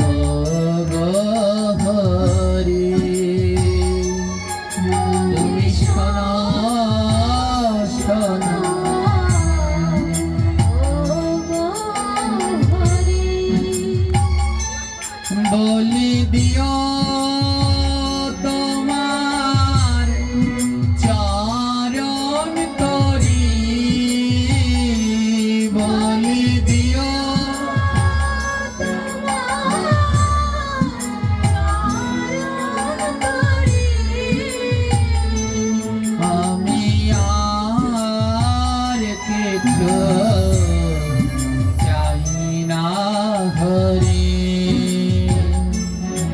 আমি আর কিছু চাই না হরি। হে প্রভু, আমি আর কিছু চাই না, তোমার চরণ তলে আমায় একটু ঠাঁই দেবে ভগবান। রামচন্দ্র বলল, বেশ, আমার চরণ তলে 19টি চিহ্ন থাকবে, তার মধ্যে একটি চিহ্ন হবে অর্ধ চন্দ্র। আমার গোবিন্দের চরণ তলে কয়টি চিহ্ন আছে? 19টি, তার মধ্যে একটি হলো অর্ধ চন্দ্র। গৃহের মধ্যে 18টা জিনিস রাখতে হয়, তার মধ্যে একটি হলো ভগবান এবং শ্রীমতী রাধা রানীর চরণ চিহ্ন। সবাই রাখবেন গৃহের মধ্যে ভগবানের চরণ চিহ্ন। এগুলো গৃহের মধ্যে রাখলে কোনো সময় অশুভ শক্তি আসতে পারে না। ভগবানের চরণে 19টি চিহ্নের ভিতরে একটি হলো অর্ধচন্দ্র। হ্যাঁ, তখন রামের কাছে চাইলেন, চন্দ্রদেব তোমার চরণ তলে একটু ঠাঁই দাও প্রভু। রাম বললেন, তথাস্তু, আজ থেকে তুমি আমার চরণ তলে থাকো। সেই থেকে রামচন্দ্রের চরণ তলে থাকে চন্দ্রদেবের অর্ধেক অংশ। আর ভগবানের চরণে 19টি চিহ্নের মধ্যে একটি হলো অর্ধচন্দ্র। এইভাবে চরণে চন্দ্রদেব গেল, এইভাবে চরণে চন্দ্রদেব গেল। আহা বদন ভরিয়া সবাই হরি হরে বলা। হরিয়া সবাই হরি হরি বলো। এইদিকে 9 লক্ষ বাল্যখুল্ল মুনি, কতজন বাল্যখুল্ল ছোট ছোট মুনি, একবার ব্রহ্মা কামনায় পীড়িত হয়ে তার শুক্র খলন হলেন বালির মধ্যে। আর ব্রহ্মার শুক্রাণু পড়ে সেই বালির ভিতরে 9 লক্ষ বালুকণায় 9 লক্ষ বাল্যখুল্ল মুনি হলেন। এবার সেই বাল্যখুল্ল ছোট ছোট মুনিরাও দেখতে এসেছে রামচন্দ্রকে। এবার রামচন্দ্রকে দেখতে এসে দেখে, সেই বাল্যখুল্ল মুনিরা দেখলো মা কৌশল্যা রামচন্দ্রকে দুগ্ধ পান করাচ্ছে। বাল্যখুল্ল মুনিরা বলছে, আহা, এই অযোধ্যার গরুগুলো কি ভাগ্যবান, তারা রামচন্দ্রের সেবায় লাগছে। বাল্যখুল্ল মুনিরা বলছে, এমন মুনি না হয়ে যদি আমরা সবাই গোমাতা হতাম, তাহলে আমাদের দুগ্ধ তো গোবিন্দের সেবায় লাগতো। চিন্তা করছেন মা, তারা মুনি ঋষি হয়ে মনের ভিতরে বাসনা জাগলো, এ জন্মের থেকে গরু হলেও ভালো, তবু আমাদের দুগ্ধ গোবিন্দের সেবায়। আর আমরা মানুষ হয়ে আমাদের মনে একটু এই বাসনা জাগলো না। এ জন্ম যায় যায়, আর কবে মালা জপ করবে, এখনো নাম জপ হচ্ছে না। আর কবে তিলক মালা পরবে, এখনো তিলক মালা পরছো না। আসো সবাই গোবিন্দের নাম জপ করি, মালা তিলক ধারণ করি। বাল্যখুল্ল মুনিগণ বললেন, প্রভু, এই মুনির থেকে আমরা যেন গোমাতা হয়ে যাই, তবু যেন তোমার সেবায় লাগতে পারি। মুনিগণ মনে মনে বললেন, আর প্রভু মনে মনে আশীর্বাদ করলেন, যাও 9 লক্ষ বাল্যখুল্ল মুনি, আসছে দাপর যুগে আমি হব কৃষ্ণ, আর তোমরা 9 লক্ষ বাল্যখুল্ল মুনি হবে আমার 9 লক্ষ গোমাতা। আর গোবিন্দের কয় লক্ষ গাভী ছিলেন? 9 লক্ষ ধেনু। এই সেই ত্রেতা যুগের বাল্যখুল্ল 9 লক্ষ মুনি, যারা দাপর যুগে গোমাতা হয়ে জন্মালেন এবং তাদের দুগ্ধই সেবা করতেন আমার প্রাণ গোবিন্দ। আজি নন্দের নন্দ দিবায়ানন্দ,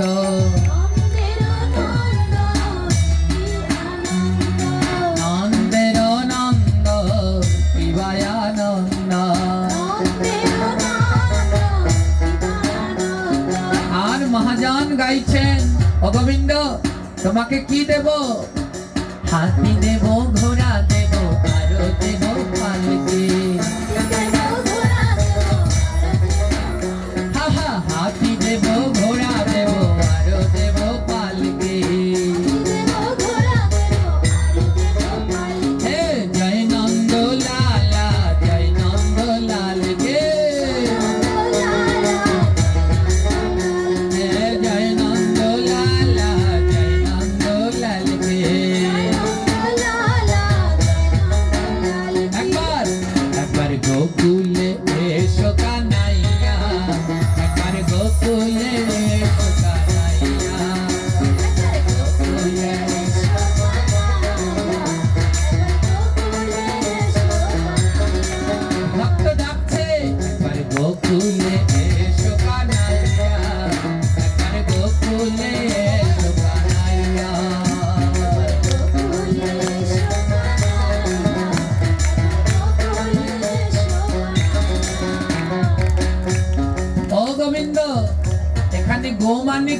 আমাকে নিজে বোঝাচ্ছে কুল মানে আমার ঘরে। ও প্রভু একবার আমার ঘরে এসো না।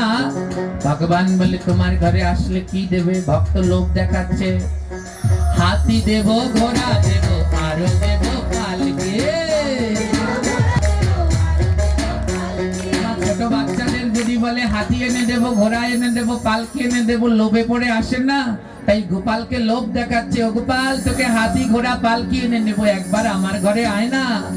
হাতি দেব, ঘোড়া দেব, আরো দেব পালকি। এ জয় নন্দ লালা, জয় নন্দ লালকে। একবার গোকুলে, একবার গোকুলে, গোকুলে, গোকুলে, গোকুলে, গোকুলে এসো কানাইয়া। একবার গোকুলে এসো কানাইয়া। একবার গোকুলে এসো বাবা। একবার গোকুলে এসো কানাইয়া। একবার গোকুলে এসো কানাইয়া।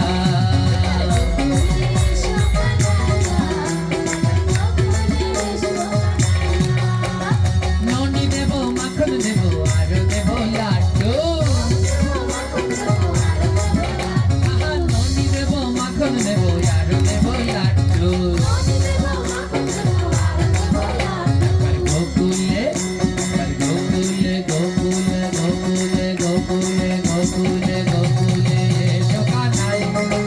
একবার গোকুলে এসো কানাইয়া।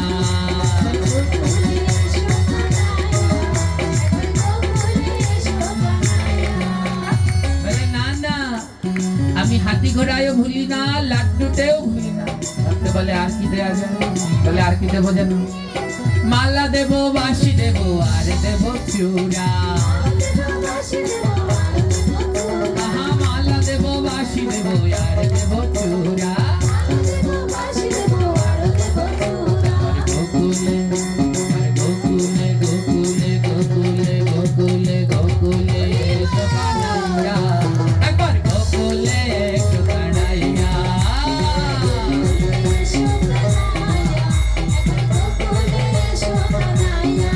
ভগবান বলে লাভ হবে না, ও মালা চূড়া বাঁশি দিলেও আমি আসবো না। বলে আর কি দিতে পারি? এবার ভক্ত বলে জানি তুমি কিসের লোভে আসবে। আর কি দেব জানো? তোমার রাধা রানী এনে দেব। এসো প্রাণের কানাইয়া, রাধা রানী এনে দেব। এই না বলেছে রাধা রানী এনে দেব। ভগবান বলে কেমন ভাবে আসবো সেটা বলো, কেমন ভাবে তোমার কাছে আসবো? ভক্ত বলছে কেমন ভাবে আসবে জানো? কানাইয়া, কানাইয়া, কানাইয়া। আহা, কানাইয়া, কানাইয়া, কানাইয়া। ওমা, গোপাল কেমন করে হাঁটে? হামাগুড়ি দিয়ে এমনি করে কানাইয়া কানাইয়া করে যায় না, কানাই কানাই ভর দিয়ে দিয়ে যায়। তাই ভক্ত বলছে কেমন ভাবে আসবো? ভগবান বলছে কেমন ভাবে আসবো? ভক্ত বললেন কানাইয়া, কানাইয়া, কানাইয়া।